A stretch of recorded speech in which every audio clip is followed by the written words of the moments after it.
నమస్తే. లా excellence Telugu current అఫైర్స్కి స్వాగతం. ఇవాల్టి వీడియోలో మనం 21 మరియు 22కి సంబంధించినటువంటి కరెంట్ అఫైర్స్ చూద్దామండి. ముందుగా ఇవాల్టి మన కొటేషన్ చూడండి. చాలా నాకు పర్సనల్గా ఇది చాలా ఫేవరెట్ కొటేషన్ అనమాట. చాలామందికి ఫిజికల్ కరేజ్ అనేది ఉంటుంది, కానీ మోరల్ కరేజ్ అనేది చాలా చాలా రేర్గా ఉంటుంది. రెండింటికి డిఫరెన్స్ ఏంటి? ఏదైనా గొడవ అవుతుంది, నేను పోరాడగలను, నేను చేయగలను అన్నటువంటి దాన్ని ఫిజికల్ కరేజ్. మోరల్ కరేజ్ అంటే ఎస్, ఇంత ప్రెషర్ ఉన్నా సరే నేను దీన్ని ఓవర్కమ్ అవ్వగలను. ఎలాంటి సిచ్యువేషన్స్ ఉన్నా మన థాట్స్లో కరేజ్ అనేది ఉండాలి. మనం మిస్టేక్ చేశాము, దాన్ని యాక్సెప్ట్ చేయాలి. మనం ఎస్ నేను చేస్తానని ఒప్పుకునేలాగా ఉండాలి. మన యాటిట్యూడ్ని మార్చుకునేటటువంటి పరిస్థితులు ఉండాలి. అది మోరల్ కరేజ్ అంటే. కానీ మనం అనుకున్నదే కరెక్ట్, మనం ఏది చెప్తే అదే కరెక్ట్ అన్నది ప్రతి ఒక్కరికి ఉంటుందండి. కాకపోతే కొంతమందికి ఎక్కువ ఉంటుంది, కొంతమందికి తక్కువ ఉంటుంది. అసలు మనం ఏంటి అని అర్థం చేసుకొని, పక్కన వాళ్ళు ఏంటి అని అర్థం చేసుకొని, మనకు ఉండేటటువంటి ఎమోషన్స్ ఏవైతే ఉంటాయో వాటిని ఫేస్ చేసే ధైర్యం అనేది ఉండాలి. అదే మోరల్ కరేజ్ అంటే. ఫిజికల్ కరేజ్కి మోరల్ కరేజ్కి ఉన్నటువంటి తేడా ఇది చాలామందికి ఉంటుంది, ఇది తక్కువ. ఎవరికైతే ఈ రెండు ఉంటుందో వండర్ఫుల్ అనమాట. ఇంకా ఎస్, మనం గాంధీజీని దేనికి ఎగ్జాంపుల్గా చెప్తాం? మోరల్ కరేజ్కి ఎగ్జాంపుల్గా చెప్తూ ఉంటాం అనమాట. నిన్న మనకి ఇంటర్నేషనల్ యోగా డే అండి, 21 జూన్. సో నిన్నటి వీడియో ఇవాళ చేస్తున్నాం కాబట్టి, నిన్న సండే కాబట్టి సో ఒకసారి చూసుకోవాలి. మై లైఫ్ మై యోగా అన్న థీమ్తో yoga at family, yoga with family. So ఈ లైన్స్తో మనకి మరి ఇంటర్నేషనల్ డే ఆఫ్ యోగాని సెలబ్రేట్ చేసుకోవడం జరిగింది. నిన్న మనకి ఇంకా చాలా ఈవెంట్స్ ఉన్నాయి. సోలార్ ఎక్లిప్స్, ఫాదర్స్ డే, ఇలాంటివన్నీ అన్నమాట. సరే, అయితే ఒక స్టూడెంట్ ఒక డౌట్ అడిగారు. ఏమని? ఇప్పుడు మన తెలుగు స్టేట్స్లో 10th క్లాస్ ఎగ్జామ్స్ ఉన్నాయి చూసారా? ఈ 10th క్లాస్ ఎగ్జామ్స్ వీటిని క్యాన్సిల్ చేశారు కదా, దానిపైన మీ ఒపీనియన్ ఏంటి అని చెప్పేసి. ఈ ఎగ్జామ్స్ ఏవైతే ఉన్నాయో తెలంగాణలోను, ఇటు ఏపీలోను, 2 స్టేట్స్లోనూ అందరినీ పాస్ చేసేసారు కదా, మీరేమనుకుంటున్నారు అని. ఫస్ట్ ఆఫ్ ఆల్, స్టూడెంట్స్ హ్యాపీగా ఉన్నారా లేదా దీంతో? ఆల్మోస్ట్ చాలామంది వరకు అయితే హ్యాపీగా ఉన్నారు. సో ఈ ఎగ్జామ్ మామూలుగా అసలు పర్పస్ ఏంటండి? ఎగ్జామ్ యొక్క పర్పస్ ఏంటి? చదువు యొక్క పర్పస్ ఏంటి? మూలాలకు వెళ్తే ఇంకా చదువు యొక్క పర్పస్ ఏంటి? 100కి 100 మార్కులు తెచ్చుకోవడమా? లేదా ఏంటి అసలు చదువు అంటే? చదువుకి, ఎడ్యుకేషన్కి ఉన్న పర్పస్ ఏంటి? సరే, అది చాలా బ్రాడర్ ఇష్యూ, అది మళ్ళీ ఎప్పుడైనా చూద్దాం. అసలు ఎగ్జామ్ అనేది ఏం టెస్ట్ చేయాలి? మనకి ఎంత బట్టి రాస్తామన్నది టెస్ట్ చేయాలా? ఏం టెస్ట్ చేయాలి? ఇప్పుడున్నటువంటి ఎగ్జామ్ ప్యాటర్న్లో ఎలాంటి విషయాల్ని టెస్ట్ చేస్తున్నారు? ఒక స్టూడెంట్ యొక్క ఇన్ఫర్మేషన్ని టెస్ట్ చేస్తున్నారా? స్టూడెంట్ యొక్క నాలెడ్జ్ని టెస్ట్ చేస్తున్నారా? ఇన్ఫర్మేషన్ని టెస్ట్ చేయడం వేరు, నాలెడ్జ్ని టెస్ట్ చేయడం వేరు, అవునా? సో ఇప్పుడు ఈ రెండిట్లో దేన్ని టెస్ట్ చేస్తున్నాయి మన ఎగ్జామ్స్? 10th క్లాస్, ఈ ఇంటర్ ఎగ్జామ్స్ చాలా ప్రెషర్ని బిల్డ్ చేస్తున్నాయండి స్టూడెంట్స్లో.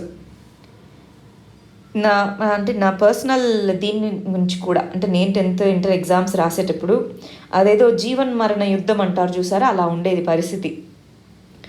అసలు 1 మార్కు తక్కువ వస్తే దానికి ఇది చేయడం, ఇవన్నీ ఉండేవన్నమాట. సో ఒక రకమైనటువంటి మెంటల్ ప్రెషర్ని బిల్డ్ చేస్తున్నాం స్టూడెంట్స్ మీద ఈ ఎగ్జామ్స్తో, అవునా? ఈ 10th ఎగ్జామ్ అయితేనే నీకు అక్కడ సీట్ వస్తుంది, నువ్వు ఇది అవుతుంది, ఇంటర్లో ఇలా అవుతేనే ఇదంతా. సో ఇలాగ రకరకాలుగా మార్కులు వచ్చిన వాళ్ళకి ఒకలాగా, మార్కులు రాని వాళ్ళకి ఒకలాగా, యావరేజ్ మార్క్స్ వచ్చిన వాళ్ళకి ఒకలాగా, స్టూడెంట్స్లో డిప్రెషన్ ఇవంతా పెరిగిపోతూ ఉంది. సో ఇప్పుడు చూడండి ఎంతమంది ఫ్రీగా ఉన్నారో, హ్యాపీగా. సో అయితే మరి ఎగ్జామ్స్ తీసేద్దాం అంటారా? నెక్స్ట్ క్వశ్చన్ అదే వస్తుంది కదా. సరే, హ్యాపీగా ఉన్నారు కదా స్టూడెంట్స్, ఊరికి చదివిద్దాం, ఎగ్జామ్స్ ఏం లేకుండా అలా చేద్దామంటారా? కానీ మన నాలెడ్జ్ని ఎలా మరి మనం చదువుకున్నామా లేదా, మనం నేర్చుకుంటున్నామా లేదా అని మెజర్ చేసేటటువంటిది ఏదో ఒకటి ఉండాలి కదా. మెట్రిక్ అయితే ఉండాలి. అంటే అటు తీసేయలేము, అటు ఉంచలేము అంటున్నారు కదా, మరి ఏం చేద్దాము? ఎగ్జామ్స్ కావాలండి, దేనికైనా పరీక్ష అనేది ఉండాలి. కానీ అదొక పద్ధతి, ఆ ప్యాటర్న్ అనేది ఏదైతే ఉంటుందో, పరీక్ష పద్ధతి ఏదైతే ఉంటుందో స్టూడెంట్స్కి ఎంజాయ్ఫుల్గా ఉండాలి. అంతేగాని బాధాకరంగా వాళ్ళని నరకం చూపించినట్టుగా కాదనమాట ఎగ్జామ్స్ అనేవి. ఏమంటారు? ఎగ్జామ్ యొక్క నేచర్ ఎలా ఉండాలి? నేను ఇది నేర్చుకున్నాను, నేను ఇది ప్రజెంట్ చేసుకుంటాను, నేను ఇది ప్రూవ్ చేసుకోవాలి.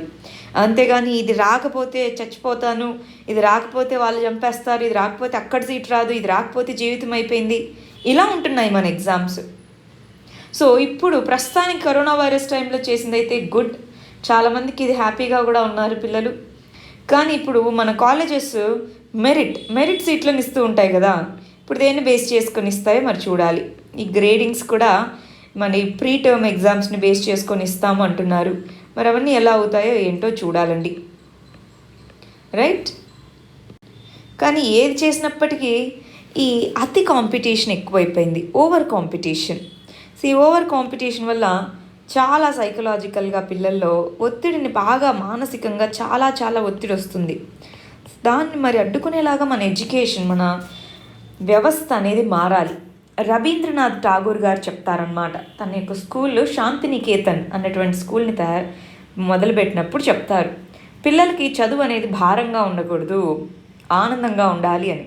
మరి అటువంటి సిస్టమ్ ఎప్పుడు వస్తుందో మరి చూడాలి మన దేశంలో. సరే, మరి నిన్న ఇచ్చినటువంటి ప్రిలిమ్స్ క్వశ్చన్స్కి ఆన్సర్స్ చూద్దామండి.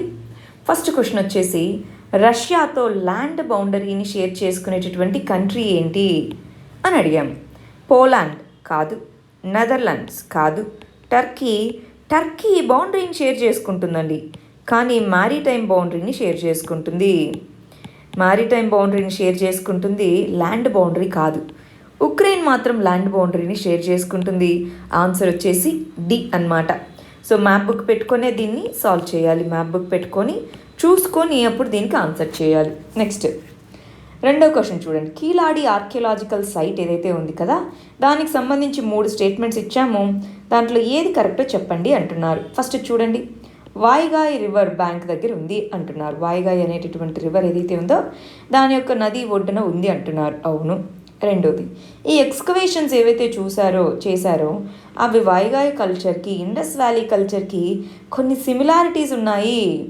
అర్బన్ కల్చర్ కానివ్వండి, అక్కడ ఉన్నటువంటి మనకి చిన్న చిన్న పోటరీ కానివ్వండి, అక్కడ ఉన్నటువంటి లిపి కానివ్వండి, ఇవి సిమిలర్గా ఉన్నాయని చెప్తున్నారు. సో రెండోది కూడా కరెక్టే. ప్రిడామినెంట్లీ అర్బన్ సెటిల్మెంట్, ఇది కూడా కరెక్టే. 3 కరెక్టే కాబట్టి ఆన్సర్ ఏమవుతుంది? డి 1, 2, 3. థర్డ్ క్వశ్చన్కి వచ్చేయండి, యాంటీ డిఫెక్షన్ లాకి సంబంధించి 2 స్టేట్మెంట్స్ ఇచ్చాము, వాటిలో ఏది కరెక్టో కనుక్కోవాలి అని చెప్తున్నారు. ఈ చట్టం ప్రకారం స్పీకర్ ఎవరైతే ఉంటారో స్పీకర్కి ఈ డిఫెక్షన్కి సంబంధించిన కేసులను డిసైడ్ చేసేటటువంటి పవర్ స్పీకర్కి ఉంది. అంటే ఇప్పుడు మన లోక్సభ అయితే లోక్సభ స్పీకర్ అన్నట్టుగా, అవును కదా? ఎస్. రెండోది, రెసిగ్నేషన్, పార్టీ నుంచి రాజీనామా చేస్తే, దాంతోపాటు మెంబర్షిప్కి రాజీనామా చేస్తే అప్పుడు యాంటీ డిఫెక్షన్లా వర్తించదు అంటున్నారు. కరెక్టే కదా?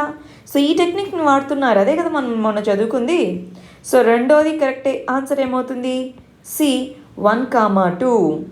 నాలుగో దానికి వచ్చేయండి, యుఎన్ అంటే యునైటెడ్ నేషన్స్ కింద ఉన్నటువంటి స్పెషలైజ్డ్ బాడీస్ ఏమేమి ఉన్నాయి అని అంటున్నారు. ఫస్ట్ WTO ఉందా, WHO, UNESCO, international labour organisation, వీటిలో ఏవి UNO కింద స్పెషలైజ్డ్ బాడీస్గా ఉన్నాయి అని అంటున్నారు. WTO తప్ప మిగిలిన 3 ఉన్నాయండి. మూడోదైతే మనకు ఆబ్వియస్గా తెలుస్తుంది కదా, UN అనే ఉంది కాబట్టి తీసేయండి, 3 లేదు కాబట్టి. సో BCDలో ఆన్సర్ అవ్వాలి.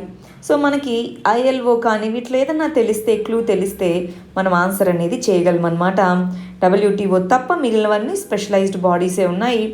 ఆన్సర్ వచ్చేసి సి 2, 3, 4. సరే, మరి మనం 21వ తేదీకి సంబంధించినటువంటి ఇంపార్టెంట్ ఆర్టికల్స్ చూద్దాం. ఫస్ట్ వచ్చేసి PMO, ప్రైమ్ మినిస్టర్స్ ఆఫీస్ వచ్చేసి, ఇదిగో మన ప్రైమ్ మినిస్టర్ ఇచ్చినటువంటి ఏదైతే మాటలు ఉన్నాయో వాటిని అటు ఇటు తిప్పి వంకరగా చేశారు అని అంటున్నారనమాట. ఏంటంటే దీని మీనింగ్ ఏంటి, ఇంతకీ ఆ స్టేట్మెంట్ ఎందుకు ఇచ్చినట్టు ఒకసారి చూద్దామా? దీన్ని మనం ఇంటర్నేషనల్ రిలేషన్స్లో చదువుకుంటామండి. డైమెన్షన్ వచ్చేటప్పటికి ఇండియా చైనా రిలేషన్స్ కింద చదువుకుంటాము. ఇక్కడ ఏం చెప్తున్నారు, మన ప్రైమ్ మినిస్టర్ ఆల్ పార్టీ మీటింగ్లో మన టెరిటరీలోకి ఎవరు రాలేదు, మన టెరిటరీని ఎవరు ఆక్యుపై చేసుకోలేదు అన్నారు, రాలేదనలేదు, మన టెరిటరీని ఎవరు ఆక్యుపై చేసుకోలేదు అన్నారనమాట. దాంతో కాంట్రవర్సీ మొదలైంది. మన టెరిటరీని ఎవరు ఆక్యుపై చేసుకోలేదు అంటే దాని మీనింగ్ ఏంటి? ఇప్పుడు చైనా వాళ్ళు ఆక్యుపై చేసుకున్నారు అని చెప్పే కదా ఇక్కడంతా గొడవ జరుగుతుంది అని అడగడం జరిగింది. అయితే క్లారిఫికేషన్ ఏమిచ్చారు? వాళ్ళు ఆక్యుపై చేసుకున్నా మళ్ళీ మనము వెనక్కి పంపించేశాము. సో మన టెరిటరీ మన దగ్గరే ఉంది, వాళ్ళు క్లెయిమ్ చేస్తున్నారు ఇది మాది అని, కానీ మన టెరిటరీలో వాళ్ళు లేరు, మన ఆర్మీ వాళ్ళు వాళ్ళని వెనక్కి పంపించేశారన్నట్టుగా చెప్తున్నారనమాట. సో అదే కాంట్రవర్సీ అయింది. 20 మంది మన వాళ్ళు చనిపోయారు, మరి అలాంటి టైంలో మన టెరిటరీలోకి ఎవరూ రాలేదు అంటే దాని మీనింగ్ ఏంటి? ఇదన్నమాట అక్కడ క్వశ్చన్. అప్పుడు క్లారిఫికేషన్ ఇచ్చింది ఏంటి? వచ్చారు, వాళ్ళని మళ్ళీ టాక్స్ ద్వారాను దీని ద్వారాను పంపించారు, మన సైనికులు అడ్డుకున్నారు వాళ్ళని, అది ఇక్కడ చెప్తున్నటువంటిది అనమాట.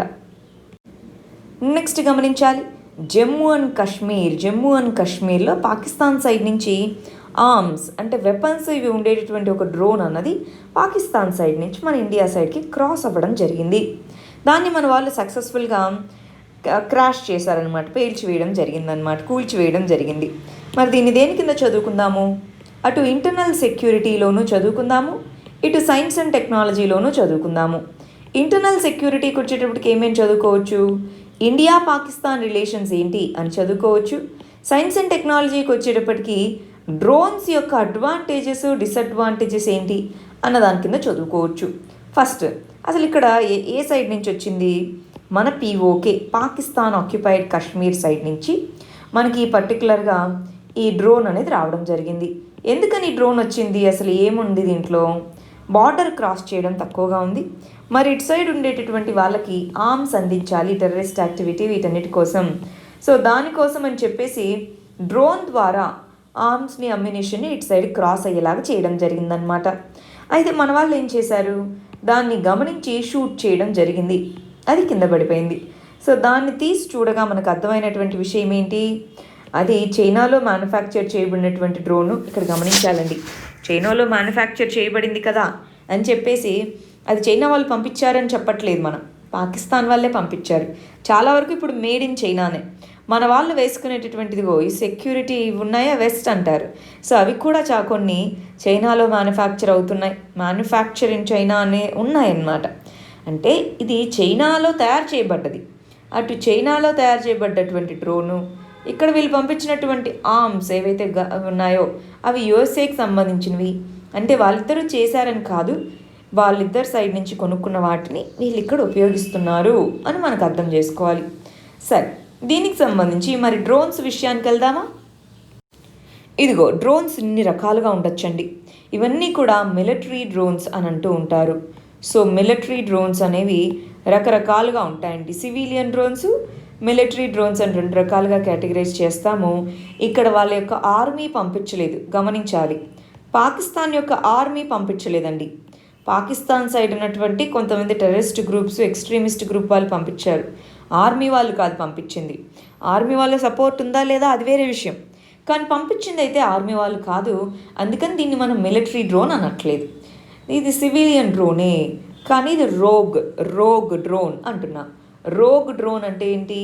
దాని ఓనర్ ఎవరో తెలీదు, దాని యొక్క పర్పస్ వచ్చేసి మన మన మన సైడ్ నష్టం కలిగించడం, కాబట్టి ఈ రోగ్ డ్రోన్ అని పిలుస్తూ ఉంటారనమాట. సో ఆర్మీ డ్రోన్స్ అయితే ఇన్ని రకాలుగా మనకి డిఫరెంట్ షేప్స్లో డిఫరెంట్ పర్పసెస్ కోసం మిలిటరీ డ్రోన్స్ అనేవి ఉంటాయన్నమాట. సరే, మరి ఇక్కడ చూడండి ఏమైందో. మనకు తెలుసు, మనకి పాకిస్తాన్ సైడ్ వెస్ట్రన్ బార్డర్ మొత్తం మనకి పాకిస్తాన్తో ఉంది. ఈ పాకిస్తాన్ బార్డర్ మనం గమనించి చూస్తే పీఓకే, పాక్ ఆక్యుపైడ్ కాశ్మీర్ అంట. ఈ పీఓకే ప్రాంతం ఏదైతే ఉందో దాంట్లో నుంచి ఇప్పుడు చాలామంది వేర్పాటువాదులు, తీవ్రవాదులు వీటిని ఉపయోగించడం జరిగింది అని చెప్తున్నారనమాట. దీంట్లో రైఫిల్స్, గ్రెనేడ్స్ అంటే బాంబ్స్, అవి దీని ద్వారా ఇంటర్నేషనల్ బార్డర్ని క్రాస్ చేసి వచ్చాయి. 2 గమనించాలండి. మనకి పీఓకే గుండా ఉన్నది ఎల్ఓసి, గమనిస్తున్నారా? పీఓకే గుండా ఉన్నది ఎల్ఓసి. ఇంటర్నేషనల్ బార్డర్ అన్నది వేరు, ఎల్ఓసి వేరు, 2 వేరన్నమాట పాకిస్తాన్తో. ఇక్కడ గమనించండి, ఇదిగో పాకిస్తాన్తో ఎల్ఓసి ఉంది, జమ్మూ అండ్ కాశ్మీర్లో ఇది ఇంటర్నేషనల్ బార్డర్, ఇది కాన్ఫ్లిక్ట్ ఏమీ లేని జోన్ అనమాట. సో ఇటు సైడ్ నుంచి వచ్చింది, ఇప్పుడు ఎల్ఓసి గుండా కాకుండా ఇటు సైడ్ నుంచి, కానీ జమ్మూ అండ్ కాశ్మీర్లోనే అనమాట. సో అంటే ఇప్పుడు మరి బార్డర్ సెక్యూరిటీ ఇంపార్టెంట్ కదా. ఇది వచ్చేసి ల్యాండ్ బౌండరీతో ప్రాబ్లం ఉంది. ఈ విధంగా మనకి మరి పాకిస్తాన్ సైడ్ అటు ఎల్ఓసిని ఇటు ఇంటర్నేషనల్ బార్డర్ని గార్డ్ చేసేటటువంటి ఫోర్స్ ఏంటి? బిఎస్ఎఫ్, బార్డర్ సెక్యూరిటీ ఫోర్స్ అంటాం. బిఎస్ఎఫ్ అన్నది అటు పాకిస్తాన్ బార్డర్ని, ఇటు మన బంగ్లాదేశ్ బార్డర్ని, పాకిస్తాన్ సైడ్ బంగ్లాదేశ్ సైడ్ ఉండేటటువంటి బార్డర్ని గార్డ్ చేసేటటువంటి పారామిలిటరీ ఫోర్స్ ఏంటి? బిఎస్ఎఫ్, బార్డర్ సెక్యూరిటీ ఫోర్స్ అని పిలుస్తూ ఉంటామన్నమాట. సరే, ఇక్కడ మనకి అసలు ఎల్ఓసి అంటే అర్థమైంది, ఇంటర్నేషనల్ బార్డర్ ఏంటో అర్థమైంది, రైట్? మరి ఇప్పుడు డ్రోన్స్ సంగతికి వచ్చేయండి. డ్రోన్ అన్నది అన్మాన్డ్ ఏరియల్ వెహికల్ అండి. అంటే దాంట్లో మనుషులు ఎవరూ ఉండరన్నమాట. అన్మాన్డ్ ఏరియల్ వెహికల్ అంటాము. దానివల్ల చాలా ఉపయోగాలు ఉన్నాయి, అప్లికేషన్స్, చాలా అనువర్తనాలు ఉన్నాయి, అలాగే చాలా కన్సర్న్స్ కూడా ఉన్నాయన్నమాట. అసలు అప్లికేషన్స్ ఏమేమి ఉన్నాయి, డ్రోన్స్ వల్ల ఏ ఫీల్డ్స్లో అప్లికేషన్స్ ఉన్నాయి? ఇందాక చూపించినట్టు డిఫెన్స్లోనే చాలా అప్లికేషన్స్ ఉన్నాయి. అసలు ఎవరున్నారు అక్కడ? సర్వీలియన్స్ చేయడానికి ఉపయోగించవచ్చు. దాంతోపాటు యుద్ధంలో, వార్ టైంలో వార్ హెడ్స్ని ప్రయోగించేలాగా మనం ఉపయోగించవచ్చు. ఇలాగ డిఫెన్స్లో చాలా అప్లికేషన్స్ ఉన్నాయి.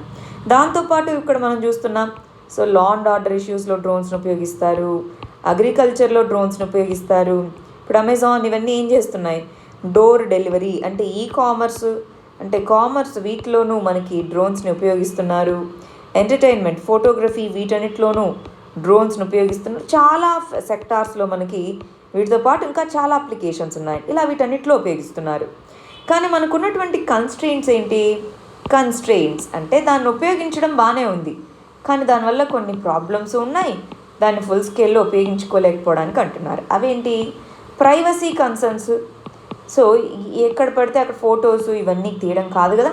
సో ప్రైవసీ కన్సర్న్స్ అన్నవి ఉన్నాయి. సర్వీలియన్స్ అన్నది ప్రైవసీ కన్సర్న్స్ని తీసుకొని వస్తుంది. సెక్యూరిటీ కన్సర్న్స్, ఇప్పుడు చూడండి, సెక్యూరిటీ కన్సర్న్ అయినా ఇక్కడ వచ్చినటువంటి డ్రోన్ అన్నది. సో సెక్యూరిటీ కన్సర్న్స్ అనేవి ఉన్నాయి. మరి దీనికి సంబంధించి లా అండ్ ఆర్డర్ ఇష్యూస్ అనేవి అరైజ్ అయ్యేటటువంటి అవకాశాలు ఉన్నాయి. సో ఇలాగ మనకి కన్స్ట్రెయింట్స్ ఉన్నాయి, అప్లికేషన్స్ ఉన్నాయి. మరి ఏం చేయాలి? అందుకనే రెగ్యులేట్ చేయాలి. ఆ డ్రోన్స్ని రెగ్యులేట్ చేయడం కోసమే మన ఇండియాలో డ్రోన్ రెగ్యులేషన్ పాలసీ అన్న తీసుకొచ్చారు. గుర్తుందా? మనం కొన్ని రోజుల క్రితం చదువుకున్నాము డ్రోన్ రెగ్యులేషన్ పాలసీ అని చెప్పేసి, అన్మాన్డ్ వెహికల్ రెగ్యులేషన్స్ అని చెప్పేసి. సో డ్రోన్ రెగ్యులేషన్ పాలసీని దీనికోసమే తీసుకొని రావడం జరిగింది. మినిస్ట్రీ ఆఫ్ సివిల్ ఏవియేషన్ దీనికి సంబంధించి రెగ్యులేషన్స్ని తీసుకొని వస్తుందండి. దీన్ని ప్రిలిమ్స్లో అడగచ్చు, మెయిన్స్లో అడగచ్చు. డ్రోన్స్ యొక్క అప్లికేషన్స్ ఏంటి, కన్స్ట్రెయింట్స్ ఏంటి అని అడిగినప్పుడు మీరు దీన్ని కేస్ స్టడీగా గుర్తుపెట్టుకోవాలి. ఇప్పుడు మనకి ఏదైతే ఇంటర్నేషనల్ బార్డర్ గుండా పాకిస్తాన్ సైడ్గా వచ్చిందో ఈ డ్రోన్ అన్నది, దాన్ని ఒక ఎగ్జాంపుల్గా రాయాలి. మన ఆన్సర్లో ఒక ఎగ్జాంపుల్గా దాన్ని కోట్ చేసుకోగలిగితే చాలా బాగుంటుందండి. నెక్స్ట్ ఆర్టికల్స్ చూడండి. కోవిడ్-19కి సంబంధించినటువంటి డ్రగ్స్. సో కోవిడ్-19కి సంబంధించినటువంటి డ్రగ్స్కి సంబంధించి 2 ఇంపార్టెంట్ డెవలప్మెంట్స్. ఒకటి వచ్చేసి గ్లెన్మార్క్ అనే కంపెనీకి సంబంధించినటువంటి ఫావిపినవేర్ అనేటటువంటిది. రెండోది వచ్చేటప్పటికి గిలియాడ్ అనేటటువంటి కంపెనీకి సంబంధించినటువంటి రెమ్డెసివిర్ అనేటటువంటి డ్రగ్. సో దానికి జెనరిక్ని డెవలప్ చేస్తామన్నారు. సో ఈ రెండింటి గురించి చూద్దాం. దీన్ని మనం సైన్స్ అండ్ టెక్నాలజీలో చూద్దాము. డైమెన్షన్ వచ్చేటప్పటికి ట్రీట్మెంట్. ఈ కోవిడ్-19కి సంబంధించినటువంటి ట్రీట్మెంట్లో మనం వాడేటటువంటి డ్రగ్స్ ఏంటి, అవి ఎంతవరకు ఎఫెక్టివ్గా ఉంటాయన్నది చూద్దాం. ఫస్ట్ అసలు ఈ ఫ్యాబిఫ్లూ అనేటటువంటి ఈ టాబ్లెట్స్ ఏంటో, అవి ఎలా పనిచేస్తాయి చూద్దాం. రెండోది ఇక్కడ వీళ్ళు చెప్తున్నటువంటి రెమ్డెసివిర్ అనేటటువంటి డ్రగ్ ఏంటో, సో అది ఎలా పనిచేస్తుందో అదొకసారి తెలుసుకుందాం.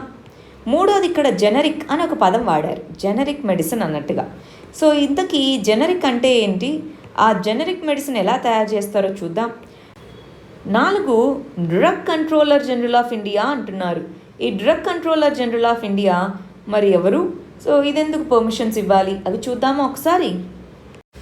సరే, ఇక్కడ మనం ఒక ఇంపార్టెంట్ డిస్టింక్షన్ తెలుసుకోవాలండి. మూడిటి గురించి కొంచెం బ్రీఫ్గా తెలుసుకుందాం. రీసెంట్గా ఫ్యాబిఫ్లూ అని మన గ్లెన్మార్క్ ఏదైతే రిలీజ్ చేసింది చూసారా, అది కొత్త మెడిసిన్ కాదనమాట, అది ముందుగానే ఉన్నది. జపాన్లో ముందు నుంచే దీన్ని ఇన్ఫ్లుయెన్జా, సో ఇన్ఫ్లుయెన్జా అనేటటువంటి వైరసెస్ ఏవైతే ఆర్ఎన్ఏ వైరసెస్ ఉంటాయో ఆ వైరసెస్ని తట్టుకోవడానికి, ఆ వైరసెస్కి ట్రీట్మెంట్గా ఈ టాబ్లెట్స్ని ఆల్రెడీ వాడుతూ ఉన్నారు. ఇన్ఫ్లుయెన్జాకి సంబంధించినటువంటి ట్రీట్మెంట్కి ఆల్రెడీ ఈ ఫ్యాబీఫ్లూ అనేటటువంటి ఫావిపినవిర్ అనేటటువంటిది వాడేవాళ్ళండి. ఇప్పుడు ఈ బ్రాండ్ నేమ్తో మన వాళ్ళు దీన్ని తీసుకొని రావడం జరిగింది. ట్రీట్మెంట్కి వాడేవాళ్ళు ఆల్రెడీ ఇప్పటికే చైనా, రష్యా, జపాన్ ఇవన్నీ వాళ్ళ కోవిడ్-19 పేషెంట్స్కి ఇది ఇస్తూ ఉందన్నమాట. సో అంటే ఇది కొత్తగా కనుగొన్నటువంటి మెడిసిన్ కాదు, ముందుగానే ఉన్నది.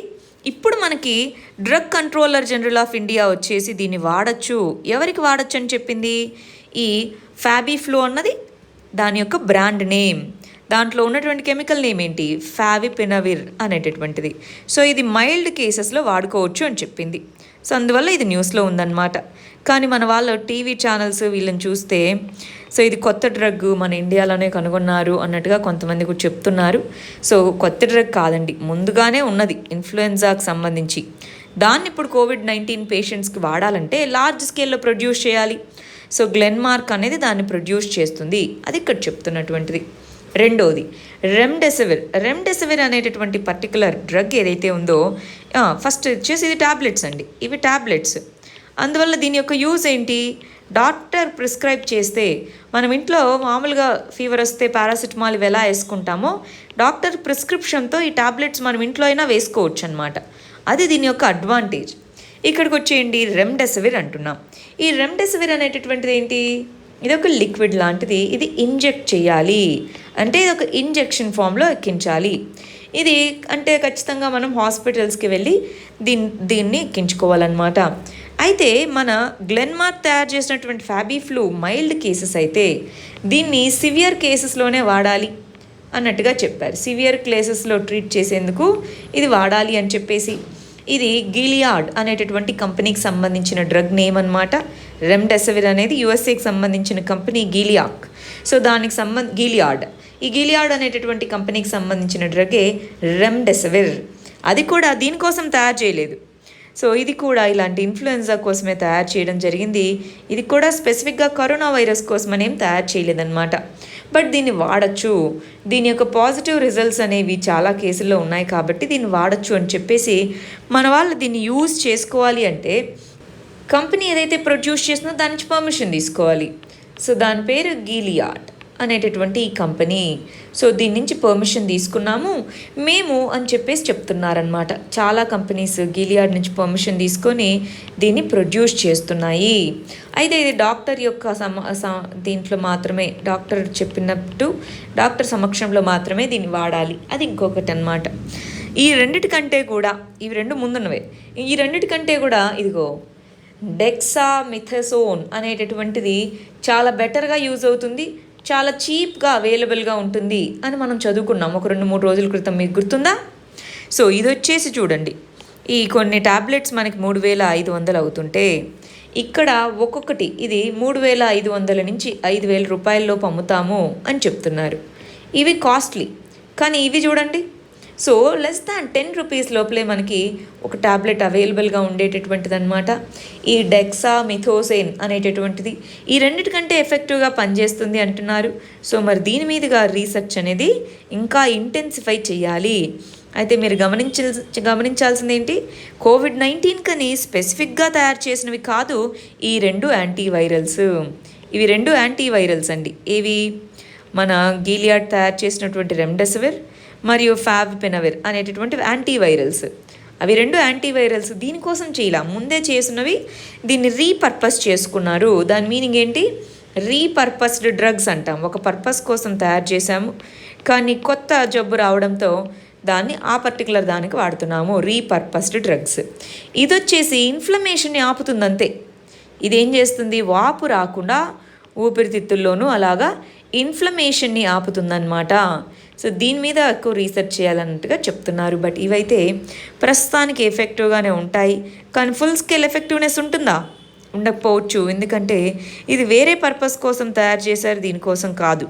బట్ ప్రస్తుతం ఉన్న సిచ్యువేషన్లో మాత్రం వీటి యొక్క యూజ్ ఉంటుందా ఉండదా అండి, యూజ్ అయితే ఉంటుంది. సరే, ఇక్కడ గమనించండి. డ్రగ్ అనేది లాంచ్ చేయడం జరిగింది మోడరేట్ కోవిడ్-19 కేసెస్కి అని అన్నారు కదా హెడ్డింగ్లో. అది ఏ డ్రగ్? ఇందాక మనం చదువుకున్నామా, ఇది గ్లెన్మార్క్ తయారు చేసినటువంటి ఫావిపినవర్ అనేటటువంటిది. ఇది ఓరల్ అంటే టాబ్లెట్స్ ఫామ్లో తీసుకోవచ్చు అనమాట. సో ఇది పొటెన్షియల్ క్యాండిడేట్ డ్రగ్గా దీన్ని ఐడెంటిఫై చేయడం జరిగింది. దీన్ని కోవిడ్-19కి SARS-CoV-2కి ఎఫెక్టివ్గా పనిచేస్తున్నట్టుగా కనుగొన్నారనమాట. నెక్స్ట్ వచ్చేసి DCGI drug controller general of India ఏదైతే ఉందో అది రెమ్డెసివిర్ అనేటటువంటి డ్రగ్ ఏదైతే ఉందో దానికి ఈ జెనరిక్ దాన్ని తయారు చేసుకోండి అన్నట్టుగా గో హెడ్ చెప్పడం జరిగింది. దానికి సంబంధించి హెటిరో అనేటటువంటి కంపెనీ, దాంతోపాటు చూడండి Jubilant Life Sciences, Mylan, doctor Reddy laboratories, Biocon, Zydus, so ఇవన్నీ కూడా గిలియాడ్ అనేటటువంటి కంపెనీతో మరి పర్మిషన్స్ తీసుకున్నాయి.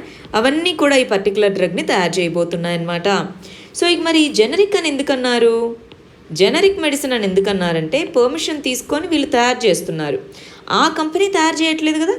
అంటే మామూలుగా అయితే ఇలా ఏదైనా కొత్త ఇన్నోవేషన్ ఉన్నప్పుడు ఆ కంపెనీకి పేటెంట్ అనేది లభిస్తుంది, ఆ పర్టికులర్ డ్రగ్ మీద పేటెంట్ అనేది లభిస్తుంది.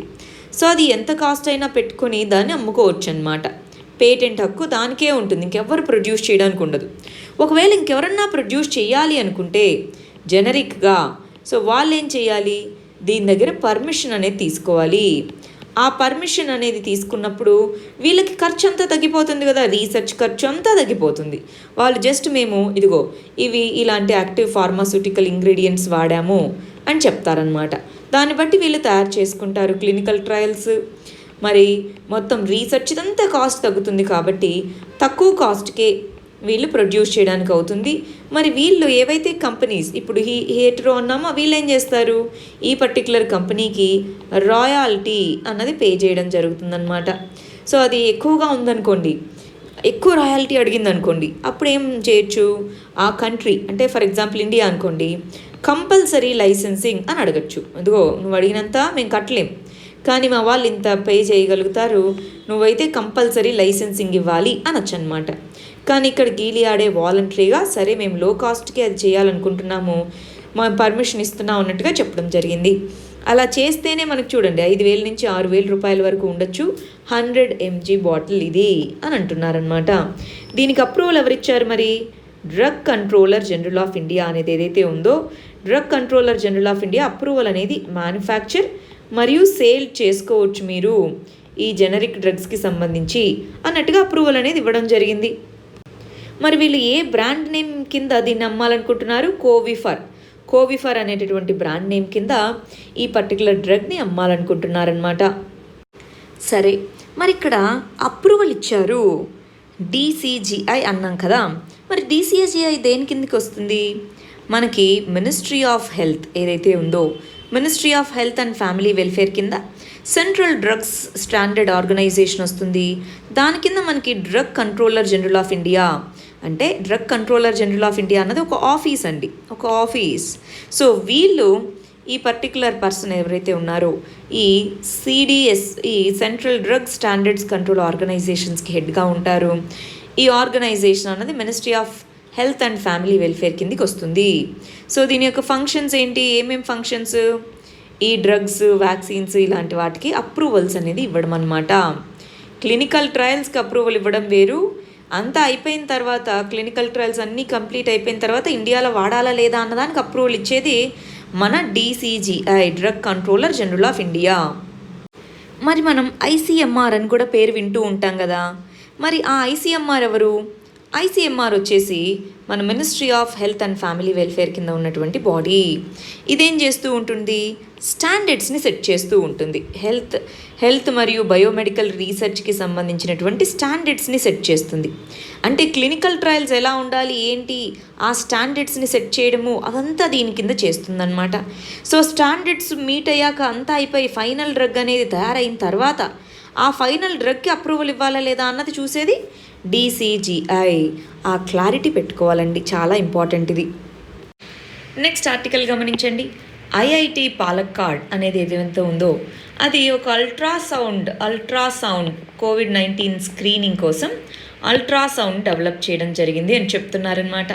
ఏం చేసింది ఇంతకీ? ఇది ఒక యాప్ అనేది డెవలప్ చేసిందండి. ఇది క్లౌడ్ బేస్డ్ యాప్ అనేది డెవలప్ చేసింది. ఇది ఆటోమేటిక్గా అనాలిసిస్ అన్నది, అంటే ఏదైతే అల్ట్రాసౌండ్ స్కానింగ్ అనేది చేసినటువంటిది ఇది ఉంటుందో దాన్ని ఆటోమేటిక్గా అది అనలైజ్ చేయగలదన్నమాట. డాక్టర్స్ కూర్చొని చేసుకోవాల్సినటువంటి పని లేకుండా.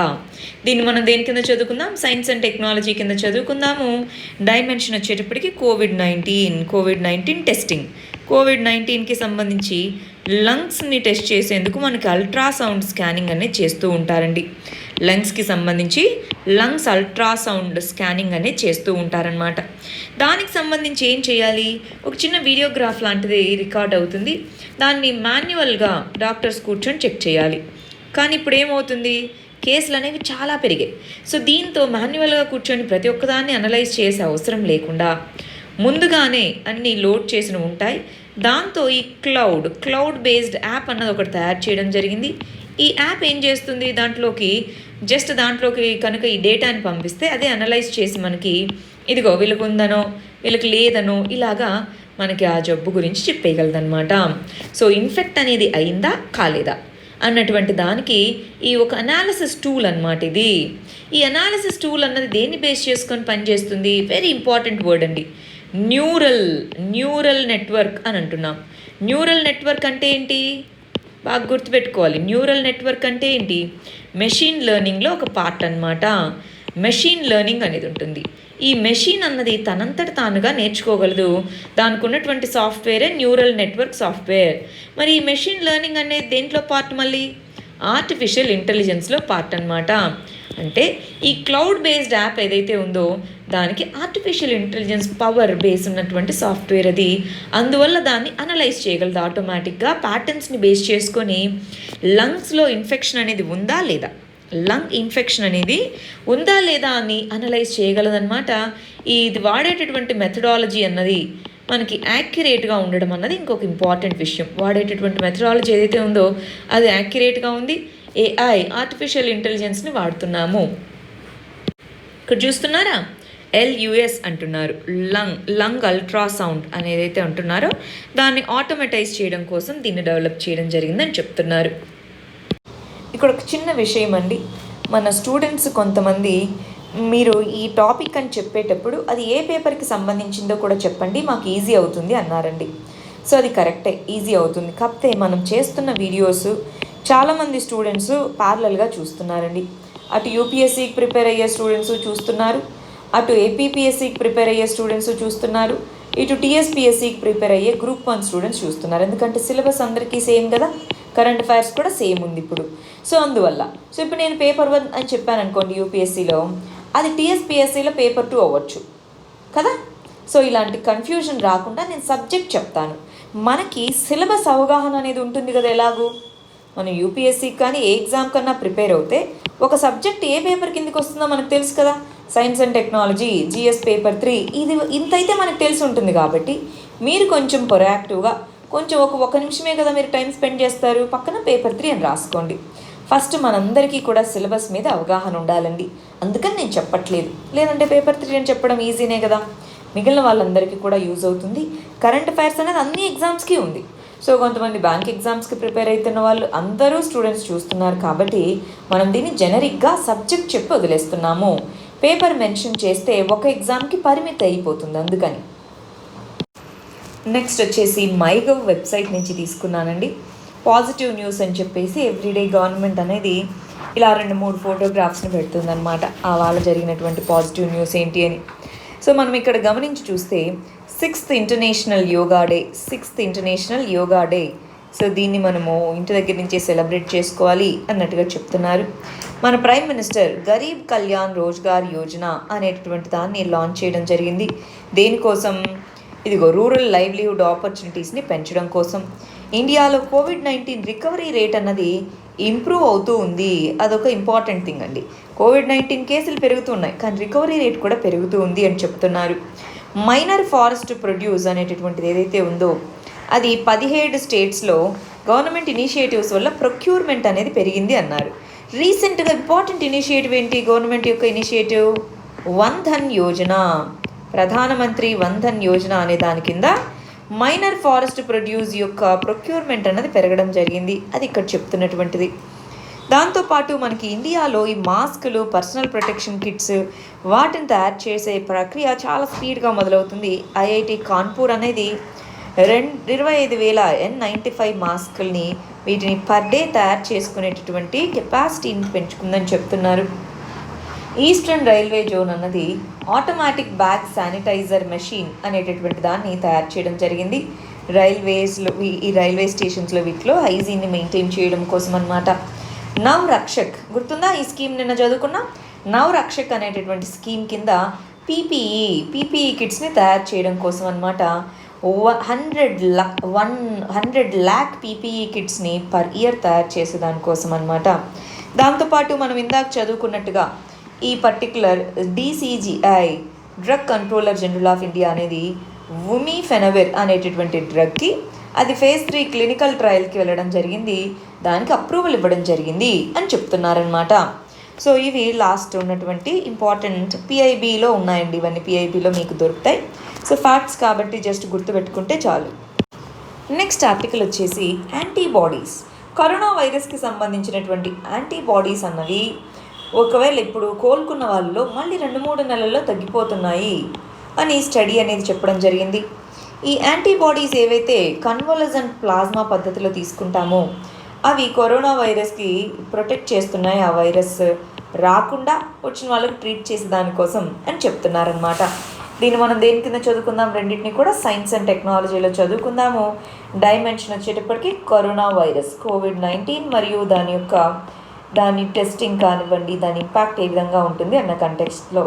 సో కరోనా వైరస్ అన్నది మనకు తెలిసిందే కదా.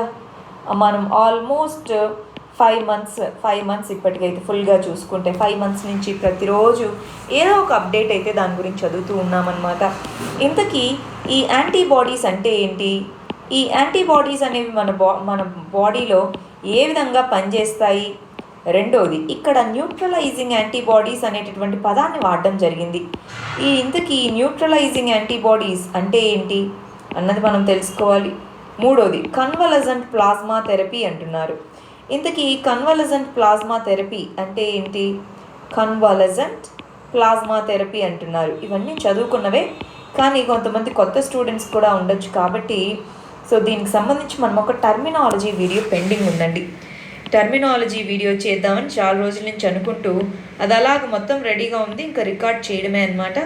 సో ఒకసారి చేస్తాను, మీకు వీటన్నిటి గురించి క్లారిటీ అనేది వస్తుంది. ప్రస్తుతానికి బ్రీఫ్గా చెప్తాను చూడండి. ఇక్కడ ఏం చెప్తున్నారు? యాంటీబాడీ అంటే ప్రతిరక్షకాలు అంటాము. బాడీలో ఏదైనా ఒక ఫారెన్ ఎలిమెంట్ వచ్చినప్పుడు ప్రతిరక్షకాలు అనేవి ఏవైతే ఉంటాయో అవి ఉత్పత్తి అవుతాయి. మనం వీటి గురించి చాలా డీటెయిల్డ్గా 2 ఇంపార్టెంట్ వీడియోస్ చేసాము, గుర్తున్నాయా? The story of corona virus అని చెప్పేసి, the story of corona virus vaccine అని చెప్పి 2 చేశాం. సో ఆ 2 వీడియోస్ చూసిన వాళ్ళకి ఇది చాలా క్లియర్గా అర్థమవుతుంది. న్యూట్రలైజింగ్ యాంటీబాడీ అంటే యాంటీబాడీస్ రకరకాలు ఉంటాయి. ఆ పర్టికులర్ వ్యాధికి సంబంధించి దాన్ని న్యూట్రలైజ్ చేయగలిగితే దాన్ని న్యూట్రలైజింగ్ యాంటీబాడీ అంటాము. సో ఇవి ఇక్కడ రీసెర్చ్ ప్రకారం ఏం చెప్తున్నారు? కరోనా వైరస్ వచ్చి కోలుకున్న 2-3 నెలల వరకు బాగానే ఉంటున్నాయి, ఆ తర్వాత తగ్గిపోతున్నాయి అన్నారు. తగ్గిపోయినా సరే మనకి T సెల్స్ ఏవైతే ఉంటాయో, T సెల్స్ ఇవి మెమరీ సెల్స్ అని కూడా పిలుస్తూ ఉంటారు. T సెల్స్లో అవి స్టోర్ అయి ఉంటుంది కాబట్టి ఫైట్ చేయొచ్చు, ఇబ్బంది ఏమీ లేదు అంటున్నారు. కన్వాలెసెంట్ ప్లాస్మా అంటే ఏంటి? ఎవరిలో అయితే యాంటీబాడీస్ ఆల్రెడీ డెవలప్ అయి ఉంటాయో కోలుకున్న వాళ్ళు, వాళ్ళ బ్లడ్ని తీసుకొని, వాళ్ళ బ్లడ్లో ఉన్న ప్లాస్మాని తీసుకొని దాని నుంచి ట్రీట్మెంట్ చేయొచ్చు. ఎందుకు? వాళ్ళ బ్లడ్లో యాంటీబాడీస్ ఉంటాయి కాబట్టి అవి వేరే వాళ్ళకి ట్రాన్స్మిట్ అవుతాయి. సో దాంతో బాడీ అన్నది ఈ కరోనా వైరస్తో ఫైట్ చేయగలుగుతుంది. అది ఇక్కడ చెప్తున్నటువంటివి. ఒకసారి నేను ఇందాక చెప్పినటువంటి 2 వీడియోస్ని చూసుకోవాలండి. నెక్స్ట్ ఆర్టికల్ వచ్చేసి గూగుల్ క్రోమ్ ఏదైతే ఉందో, గూగుల్ క్రోమ్లో ఉండేటటువంటి ఎక్స్టెన్షన్స్ని వాడుకొని చాలా సైబర్ థ్రెట్స్ అనేవి మనకు వస్తున్నాయి అన్నట్టుగా చెప్తున్నారనమాట. స్పైవేర్ అంటాం. అసలు ఆ స్పైవేర్ దాని గురించి ఒకసారి చూద్దామా? దీన్ని మనం దేని కింద చదువుకుంటాము? సైన్స్ అండ్ టెక్నాలజీలో సైబర్ సెక్యూరిటీ అన్నటువంటి డైమెన్షన్ కింద చదువుకుంటామండి. సైబర్ థ్రెట్స్ అనేటటువంటిది, సైబర్ సెక్యూరిటీకి ఉన్న థ్రెట్స్. ఇంతకీ సైబర్ థ్రెట్ అంటే ఏంటి అంటే సైబర్ సిస్టమ్స్, కంప్యూటర్స్, దాని నెట్వర్క్, ఇదంతా కూడా మనం సైబర్ సిస్టమ్స్ అని అంటాము. ఈ సైబర్ సిస్టమ్స్ని అనాథరైజ్డ్ యాక్సెస్ చేసుకున్నా, దాన్ని ఇల్లీగల్ యాక్టివిటీకి యూజ్ చేసినా, లేదా డేటా అనేది తీసేసుకున్నా, దీనికి ఏ విధమైనటువంటి థ్రెట్స్ని కలిగించినా దాన్ని మనం సైబర్ థ్రెట్, సైబర్ నేరము అని పిలుస్తూ ఉంటారనమాట. ఈ సైబర్ థ్రెట్స్ అనేవి రకరకాలుగా ఉన్నాయండి. Different types of cyber threats అనేవి ఉన్నాయి. మనం ఎగ్జాంపుల్గా చూసుకుంటే వైరస్ అని పిలుస్తూ ఉంటాం. వైరస్ అనేది ఒక సైబర్ థ్రెట్. వామ్ అని పిలుస్తూ ఉంటాం. ఇదేంటి, నెట్వర్క్ గుండా వచ్చి మన సిస్టంలో ఉన్నటువంటి మొత్తాన్ని పాడు చేసేయగలదు. అలా కాకుండా మనకి ర్యాన్సమ్ వేర్ అని వినే ఉంటారు. ర్యాన్సమ్ వేర్ అంటే ఏంటి, ఈ ర్యాన్సమ్ వేర్లో మనకు ఉన్నటువంటి ఫైల్స్ అవన్నీ ఓపెన్ అవ్వకుండా చేసేసి, మీరు ఇంత మనీ చెల్లిస్తేనే నేను మీ కంప్యూటర్ ఓపెన్ అయ్యేలాగా చేస్తాను, ఇలా చెప్తూ ఉంటారు. అది ర్యాన్సమ్ వేర్ అంటాము. అలా కాకుండా ఇప్పుడు మనం మాట్లాడుతుంది స్పైవేర్ అనేటటువంటి టైప్ ఆఫ్ సైబర్ సెక్యూరిటీ. మరి ఇది ఏంటి, ఇంతకీ స్పైవేర్ అంటే ఏంటి, అది ఏ విధంగా ఈ గూగుల్ క్రోమ్ ద్వారా వస్తుంది? స్పైవేర్ అంటే మనకు తెలియకుండా మన డేటాని, మన యాక్టివిటీని ట్రాక్ చేస్తూ ఉండడం అన్నమాట. ఇప్పుడు ఫర్ ఎగ్జాంపుల్ మనం గూగుల్ క్రోమ్ దీంట్లో ఏదన్నా, ఫర్ ఎగ్జాంపుల్ అమెజాన్ అని ఓపెన్ చేసుకొని దాని నుంచి ఏదైనా ఒక పర్టికులర్ ప్రోడక్ట్ కొనుక్కున్నామండి. కొన్నిసార్లు అడుగుతూ ఉంటుంది బ్రౌజర్ అనేది మీ డీటెయిల్స్ని, మీ పాస్వర్డ్స్ని గుర్తుపెట్టుకోవాలనుకుంటుంది అని. మనం ఓకే అన్నాం అనుకోండి, ఒకవేళ మన కంప్యూటర్లో లేదా మన మొబైల్ ఫోన్లో స్పైవేర్ అనేది ఉంటే కనుక ఆ డేటా మొత్తాన్ని తీసేసుకుంటూ ఉండడం అనమాట. స్పై, మనకు తెలియకుండా నిఘా పెట్టడము అని. సో అలాంటి సాఫ్ట్వేర్స్ అనేవి గూగుల్ క్రోమ్ని ఇంపాక్ట్ చేస్తున్నాయన్నారు. అది ఎలాగా ఏంటో చూద్దామా? దీన్ని మనము అటు ప్రిలిమ్స్కి చదువుకుంటామండి. ప్రిలిమ్స్లో సైబర్ థ్రెట్ అంటే ఏంటి, ఇవన్నీ. మెయిన్స్కి వచ్చేటప్పటికి దీన్ని ఒక ఎగ్జాంపుల్గా రాసుకోవాలి. మీరు బాగా ప్యాటర్న్ గమనించాలి. మెయిన్స్లో ఏమో కరెంట్ ఇష్యూస్ని ఎగ్జాంపుల్స్గా వాడుకుంటున్నాము, ప్రిలిమ్స్లో వాటి యొక్క బ్యాక్గ్రౌండ్ని క్వశ్చన్స్గా వాడుకుంటున్నాం. గమనిస్తున్నారా అన్ని క్వశ్చన్స్లో? ఇక్కడ గమనించాలి. ఇదిగోండి, న్యూలీ డిస్కవర్డ్ స్పైవేర్ అన్నది 32 మిలియన్ టైమ్స్ దాన్ని డౌన్లోడ్ చేసుకోవడం జరిగింది. ఎలాగా? మనం ఎందుకు స్పైవేర్ని డౌన్లోడ్ చేసుకున్నాం? Fake chrome browser extensions and suggestions వస్తూ ఉంటాయి. సో అవి ఫేక్గా మనకి మన ఫోన్లో, మన మొబైల్ ఫోన్లో, ల్యాప్టాప్లో, వీటిలో ఎక్కించడం జరిగిందని చెప్తున్నారు. చూడ్డానికేమో క్లీన్ వెర్షన్స్గా ఉంటాయి, అందుకని గూగుల్ కూడా దాన్ని ఏమంత పట్టించుకోలేదు. ఇప్పుడేమైపోతుంది, మన ఫోన్లో ఉన్నటువంటి వాటిని స్క్రీన్ షాట్ తీసుకోవడం, క్లిప్ బోర్డ్స్ రీడ్ చేసుకోవడము, కీ స్ట్రోక్స్, పాస్వర్డ్స్ని వీటిని అర్థం చేసుకోవడం, ఇదంతా చేస్తుందన్నమాట. మరి ఇలాంటి కంటెక్స్లో ఇదిగోండి, ఇప్పుడు క్రోమియం అనేటటువంటిది ఏదైతే ఉంటుందో, క్రోమియం ఇలాంటివన్నీ కూడా ఏంటి, యాడ్ ఆన్స్. దేనికి సంబంధించి? మన open source web browser. So open source web browser project ఏదైతే ఉందో దాంట్లో ఏం చేస్తూ ఉంటారంటే, మీరు ఓపెన్గా ఈ సాఫ్ట్వేర్స్ యాడ్ చేసుకోవచ్చు, అలా ఉంటుంది. దానివల్ల ఇలా జరుగుతున్నాయి అంటున్నారు. మరి ఏం చేద్దాము? ఇప్పుడు చూడండి, మనకు తెలియకుండానే మన ఫోన్లో, మన ల్యాప్టాప్లో ఉన్న డేటాని యాక్సెస్ చేసుకుంటున్నాయి. మన ఈమెయిల్స్ అన్నీ కూడా యాక్సెస్ చేసుకునేటటువంటి అవకాశం అనేది ఉంది. సో మనం ముందుగా సెక్యూరిటీ రిపోర్ట్స్ ఇవన్నీ గూగుల్లో చూసుకోవాలి. మనకు కూడా ఏవి పడితే అవి ఇన్స్టాల్ చేసుకోకుండా ముందుగానే చెక్ చేసుకోవాలి. సో ఇదిగోండి, యాజ్ ఎ డిఫాల్ట్ ముందుగా మనకు అసలు ఏవి డిఫాల్ట్గా ఉన్నాయో ఒకసారి చెక్ చేసుకోవాలి న్యూ బ్రౌజర్ డౌన్లోడ్ చేసుకున్నప్పుడు. సో మనము కేర్ఫుల్గా ఉండాలి అన్నట్టుగా చెప్తున్నారనమాట. సో ఇక్కడ మనం చూస్తే అండి, ఐక్యాన్ అనేటటువంటి ఒక ఇన్స్టిట్యూషన్ ఉంది. ఐక్యాన్ అంటే ఏంటి? The internet corporation for assigned names and numbers. ఇప్పుడు మనకి ఫర్ ఎగ్జాంపుల్ www.lax.in అని ఉందనుకోండి, దానికి డొమైన్ నేమ్, ఐపీ అడ్రస్ అంటుంటాం కదా, అది ఎవరు అసైన్ చేస్తారు? ఈ ఐక్యాన్ అన్నది. సో ఇలాగా ఈ మలీషియస్ డొమైన్స్, మాల్వేర్స్ వీటన్నిటికి కూడా ఇది చూసుకోకుండా చేసేస్తుంది. సో ఇక్కడ ఓవర్ సైట్ అనేది పెరగాలి, ఐకాన్ యొక్క ఓవర్ సైట్ అనేది పెరగాలి అన్నట్టుగా చెప్తున్నారు. దానికి తగ్గట్టుగానే గూగుల్ అనేది రెస్పాండ్ అవ్వాలి. అన్నిటికంటే ఇది వరల్డ్లోనే లార్జెస్ట్ బ్రౌజర్ కదా అండి. గూగుల్ అనేది రెస్పాండ్ అవ్వాలి. ఇలాంటి వాటి నుంచి యూజర్స్ని ప్రొటెక్ట్ చేయాలి. అలాగే యూజర్స్ కూడా ఏది పడితే అది డౌన్లోడ్ చేసుకోకుండా కేర్ఫుల్గా ఉండాలి. కేర్ఫుల్గా డౌన్లోడ్ చేసుకున్నప్పుడు ఆ బిహేవియర్ కేర్ఫుల్గా ఉండాలి. అది మనం ఇక్కడ నేర్చుకోవాల్సింది. నెక్స్ట్ గమనించాలి, గల్వాన్ వ్యాలీకి సంబంధించినటువంటిది అనమాట. చాలామంది స్టూడెంట్స్ దీని గురించి డీటెయిల్డ్గా చెప్పమని అడగడం జరిగింది. ఈ వీడియోలో ఇప్పుడు చూద్దామండి. సరే, మరి దీన్ని దేని కింద చదువుకుందామండి? ఈ కాన్ఫ్లిక్ట్ అన్నది ఇంటర్నేషనల్ రిలేషన్స్లో చదువుకుందాము. అసలు ఈ గల్వాన్ వ్యాలీ ఎక్కడుంది ఏంటి అని చూద్దామండి. ఫస్ట్ మనం జాగ్రఫీ పాయింట్ ఆఫ్ వ్యూలో కూడా దీన్ని చదువుకోవాలి. అదేంటి జాగ్రఫీ పాయింట్ ఆఫ్ వ్యూలో ఏముంది ఇక్కడ చదవడానికి అని అంటే, ఫస్ట్ ఇది హిమాలయన్ మౌంటైన్ సిస్టమ్, అవునా? సో ఇది హిమాలయన్ మౌంటైన్ సిస్టమ్. ఇప్పుడు మనం చూస్తున్న గల్వాన్ వ్యాలీ ఇదంతా హిమాలయన్ మౌంటైన్ సిస్టమ్. దానికి నార్త్ వైపుగా ఏముంది? కారాకోరం రేంజెస్ ఉంది, అవునా? ఈ గల్వాన్ వ్యాలీకి పైన కారాకోరం రేంజెస్ అనేవి ఉన్నాయి. ఇక్కడ ప్రవహించేటటువంటి రివర్స్ ఏవైతే ఉంటాయో, నదులు ఏవైతే ఉంటాయో, ఆ నదులు అన్నది పెరీనియలా అప్పుడప్పుడు వస్తూ ఉంటాయా? పెరీనియల్ అంటే కంటిన్యూస్గా ఈ నదుల్లో వాటర్ ఉంటుంది. గమనించాలి, ఇవన్నీ ఫ్యాక్ట్స్ ఇంపార్టెంట్ మనకి ఇవాళ అర్థం చేసుకోబోయే కాన్సెప్ట్కి. హిమాలయన్ దీంట్లో ఉంది అంటే అక్కడంతా ముడత పర్వతాలు ఇవన్నీ, అవునా? సో ఈ నదులు ఎలా వస్తుంటాయి? ఈ పర్వత మధ్యలోంచి ఇలా వస్తూ ఉంటాయి, అవునా? రివర్స్ అనేవి పెరీనియల్గా ఉంటాయి అంటే సంవత్సరం పొడుగునా ఈ రివర్స్ అనేది అక్కడ పారుతూ ఉంటాయన్నమాట. వాటిలో వాటర్ అయితే సంవత్సరం పొడుగునా ఉంటుంది. మరి వింటర్ సమ్మర్ 2 సీజన్స్లో ఏ సీజన్లో ఇక్కడ వాటర్ ఫ్లో ఎక్కువగా ఉంటుంది? వింటర్లో అయితేనేమో ఫ్రీజ్ అయిపోతుంది కదా. ఇప్పుడేంటి సమ్మర్లో కాన్ఫ్లిక్ట్స్ ఎందుకు జరుగుతూ ఉంటాయి?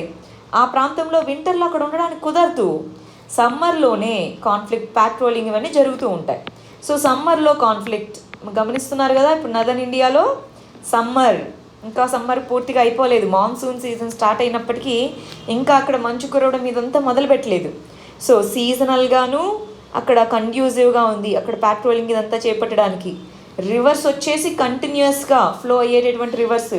అది సమ్మర్ కాబట్టి మంచుతో కప్పబడి లేకుండా నీళ్లుగా ఉన్నాయి. అదే వింటర్ అయి ఉంటే గల్వాన్ రివర్ అనేది మంచులాగా ఉండేది. ఇది దానికి నార్త్ సైడ్ కారాకోరం ఉంది, అది హిమాలయన్ మౌంటైన్ రేంజెస్. ఇవైతే జాగ్రఫీలో ఒకసారి గుర్తెచ్చుకున్నారా? సరే, ఇప్పుడు ఇంటర్నల్ సెక్యూరిటీకి వచ్చేయండి. ఇంటర్నల్ సెక్యూరిటీకి వచ్చేటప్పటికి మనం ఏం చేస్తున్నాము? ఈ పర్టికులర్ LAC అనేటటువంటిది ఈ బ్లూ కలర్ లైన్ ఉందా? ఈ బ్లూ కలర్ లైన్ ఏదైతే ఉందో అది మన LACగా చెప్పడం జరుగుతుందండి. ఈ blue colour line of actual control అనేది 1962 వార్ తర్వాత నుంచి మనం దాన్నే ఫాలో అవుతున్నాము. మరి ఇలాంటి టైంలో లైన్ ఆఫ్ యాక్చువల్ కంట్రోల్ని కట్ చేసుకుంటూ ఇటు నుంచి వచ్చేటటువంటి ఒక రివరే గల్వాన్ రివర్. గమనిస్తున్నారా? రివర్ ఫ్లో ఇది గల్వాన్ అనేటటువంటి రివర్. మరి అది కాకుండా ఇటు సైడ్ పైనుంచి మనకి ఇటుగా ప్రవహిస్తున్నటువంటి ఇంకొక రివర్ పేరే షయోక్ అనేటటువంటి రివర్. గమనించాలి, షయోక్ అనేటటువంటి రివర్ ఇదన్నమాట. షయోక్ అనే రివర్ ఇది. షయోక్ రివర్ మరియు గల్వాన్ అనేటటువంటి రివర్స్ రెండు ఇక్కడ కలుస్తూ ఉన్నాయి. అయితే నది ప్రవహించేటటువంటి ప్రాంతంలో దీన్ని నదీ లోయ ప్రాంతము అని పిలుస్తూ ఉంటారు. లోయ, దాన్ని తెలుగులో ఇంగ్లీష్లో మనం వ్యాలీ అని పిలుస్తూ ఉంటాం. సో ఈ ప్రాంతం అంతా కూడా లోయ ప్రాంతము. దేని యొక్క లోయ ప్రాంతము? గల్వాన్ వ్యాలీ ప్రాంతము అని పిలుస్తూ ఉంటారన్నమాట. గల్వాన్ వ్యాలీ అంటే ఈ గల్వాన్ వ్యాలీ అన్నది మనం బాగా గమనించి చూస్తే కొంత ప్రాంతం అటు చైనా సైడ్ ఉండగా కొంత ప్రాంతం ఎక్కడుంది? ఇదిగో ఈ వ్యాలీ ప్రాంతం అంతా ఎక్కడుంది? ఇండియా సైడ్ ఉంది కదా. ఎందుకని? ఈ బ్లూ కలర్ లైన్ అన్నది మనం ఇందాక LAC అన్నాం. అంటే ఇది షయోక్ రివరు గల్వాన్ రివర్ ఈ మధ్యలో ఉన్నది గల్వాన్ వ్యాలీ. అంటే మన సైడ్ కూడా గల్వాన్ వ్యాలీ కొంత ప్రాంతం అనేది ఉంది. అది మనం ఫస్ట్ తెలుసుకోవాల్సింది. LAC డివైడ్ చేస్తుంది గల్వాన్ వ్యాలీని. మెజారిటీ గల్వాన్ వ్యాలీ వాళ్ళ సైడ్ ఉంది, మన సైడ్ కూడా గల్వాన్ వ్యాలీ ఉంది. అయితే ఇప్పుడు వీళ్ళేమంటున్నారు? చైనా వాళ్ళు వ్యాలీ మొత్తం కూడా ఫుల్ వ్యాలీ అనేది ఏదైతే ఉందో గల్వాన్ నది లోయ ప్రాంతం మొత్తం మాదే అంటున్నారు. బట్ అది మనకి యాక్సెప్టబులా? కాదు. అది ఫస్ట్ పాయింట్ గుర్తు తెచ్చుకోవాలి. రెండోది ఇక్కడికి వచ్చేయండి. ఇక్కడ దీన్ని కొంచెం నేను జూమ్ చేసి చూపిస్తాను మీకు. రైట్, ఇక్కడికి వస్తే ఇది మన LAC అండి. ఇందాక చూసినవే కొంచెం జూమ్లో చూపిస్తున్నాను. సో ఇది మన LAC అనేటటువంటి లైన్ అన్నమాట. ఈ LAC లైన్ అనేది ఇలాగా డివైడ్ అయ్యింది. అయితే మనకి ఈ దౌలత్ బేగ్ ఓల్డీ అనేటటువంటి రోడ్ అనేది ఇదన్నమాట. ఈ బ్లాక్ కలర్లో ఉందా? ఈ బ్లాక్ కలర్లో ఉన్నటువంటి రోడ్ ఏదైతే ఉందో ఇది దౌలత్ బేగ్ ఓల్డీ అనేటటువంటి ప్లేస్ని కనెక్ట్ చేసే రోడ్డు ఇక్కడెక్కడో ఉంది. ఆ ప్లేస్ అనేది ఎయిర్ స్ట్రిప్ అన్నమాట. ఇది నార్త్ సైడ్ ఉంది, దీనికి ఇటు పక్కే కారాకోరం అనేటటువంటి మౌంటైన్ పాస్ అనేది ఉంది. కారాకోరం అనేటటువంటి మౌంటైన్ పాస్ ఉంది ఇటు సైడ్. దీనికి ఇటు సైడు సియాచిన్ అనేటటువంటి మంచు పర్వతం అనేది ఉంది. సియాచిన్ అనేటటువంటి గ్లేషియర్ అన్నమాట. అది మనం వాటి గురించి తర్వాత చూద్దాం. కారాకోరం పాస్ అన్నది దౌలత్ బేగ్ ఓల్డీ అనే ప్రాంతానికి నార్త్ సైడ్గా ఉన్నటువంటి మౌంటైన్ పాస్. దానికి ఇటు సైడ్ పక్కనే సియాచిన్ అనే గ్లేషియర్ ఉంది. సో ఇక్కడికి రీచ్ అవ్వడానికి అని చెప్పేసి మనం రోడ్డు కట్టుకున్నాము. ఈ రోడ్ అనేది ఇలాగా ఈ షయోక్ రివర్కి ప్యారలల్గా ఈ రోడ్ అనేది బిల్డ్ చేసి ఉంది. గమనిస్తున్నారా? ఇది షయోక్ రివర్, ఇది షయోక్ రివర్ ఇలా ఉంది.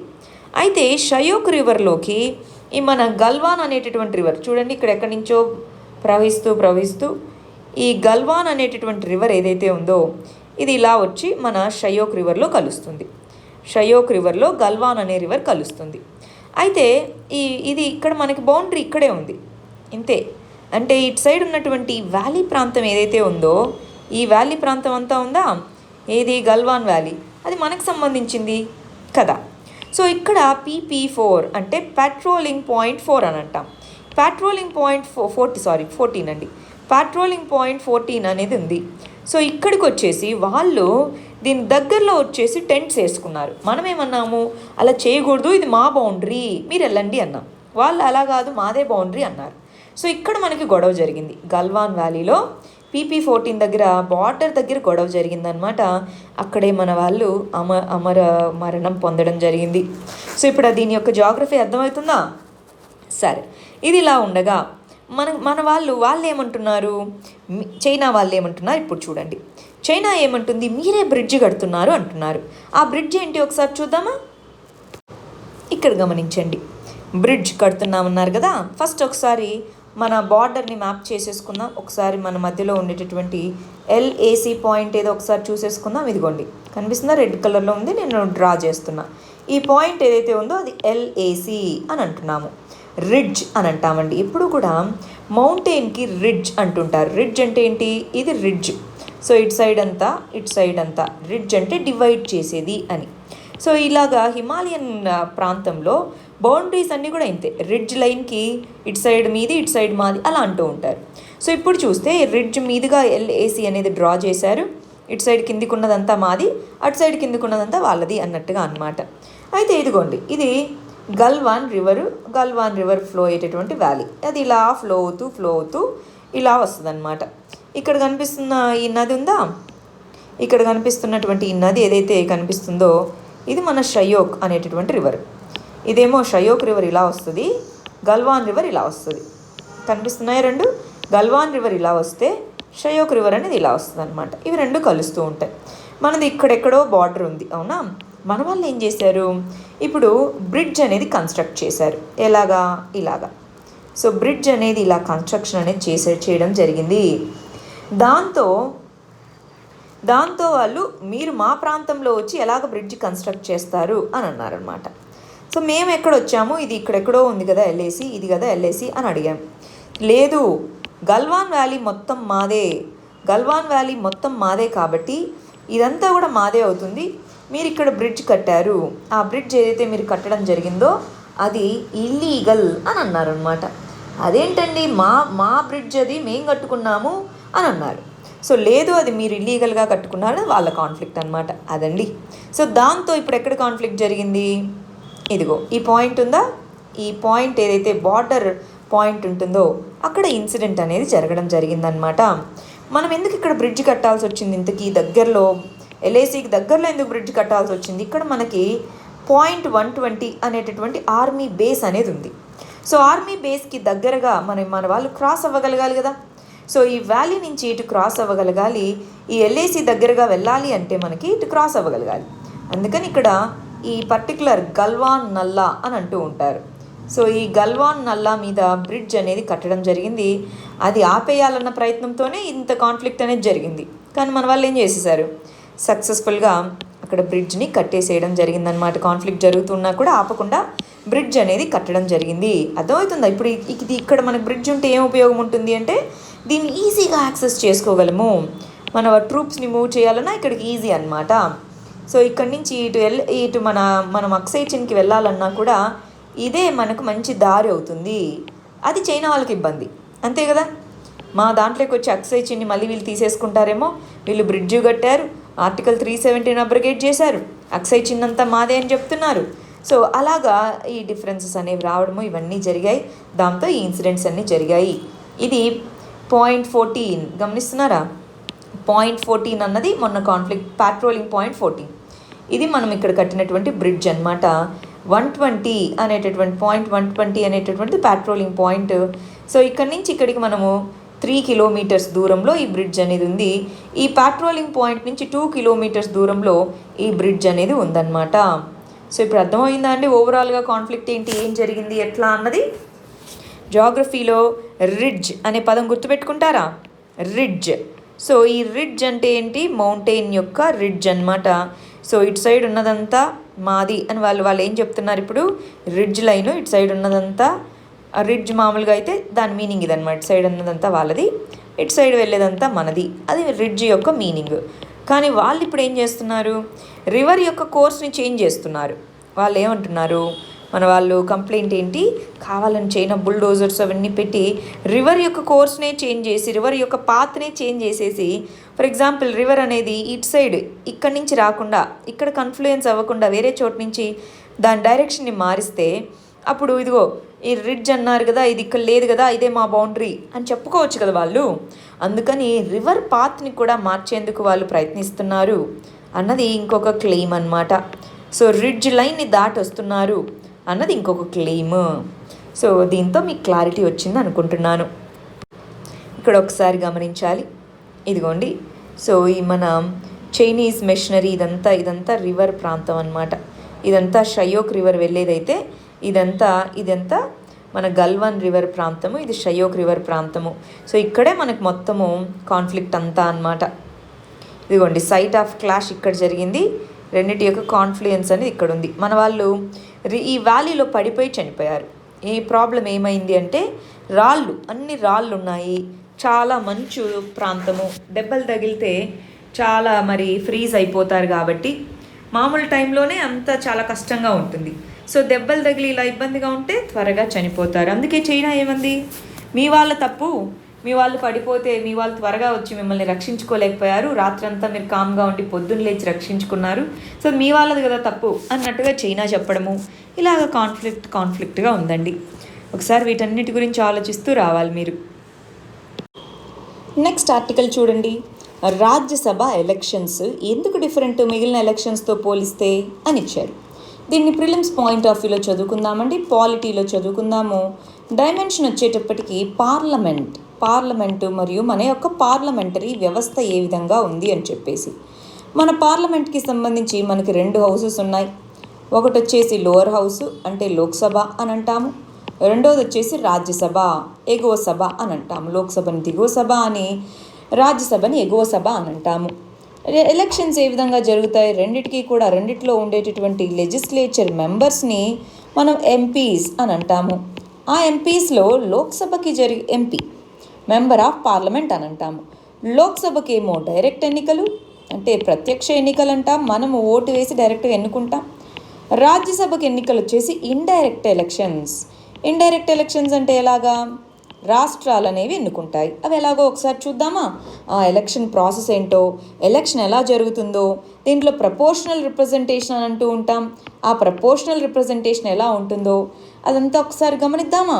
ఎలక్షన్స్కి సంబంధించి ప్రిలిమ్స్ పాయింట్ ఆఫ్ వ్యూలో చాలా ఇంపార్టెంట్ అండి. ప్రిలిమ్స్ బిట్స్ అనేవి ఒకటైనా దీని నుంచి రావచ్చు. ఫస్ట్ ఇక్కడ గమనించండి, ఇది మన రాజ్యసభ. మనం ఏమన్నాము? రాజ్యసభ లోక్సభ ఉంటాయి, రాజ్యసభ అన్నది ఎగువ సభ అన్నాము.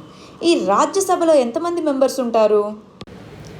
రాజ్యాంగంలో ఏమో 250 మెంబర్స్ మ్యాక్సిమం అన్నారనమాట. 250 మెంబర్స్ ఉండొచ్చు ఎక్కడ? మన రాజ్యసభలో అన్నారు. కానీ అది పాపులేషన్ బేస్ చేసుకొని అన్నారు. ప్రస్తుతానికి ఉన్నటువంటిది 245 మ్యాక్సిమం. మనం ఉన్నటువంటిది ఎంత అంటే 245 ప్రజెంట్ మెంబర్షిప్ అనమాట. ప్రజెంట్గా ఉన్నటువంటిది 245.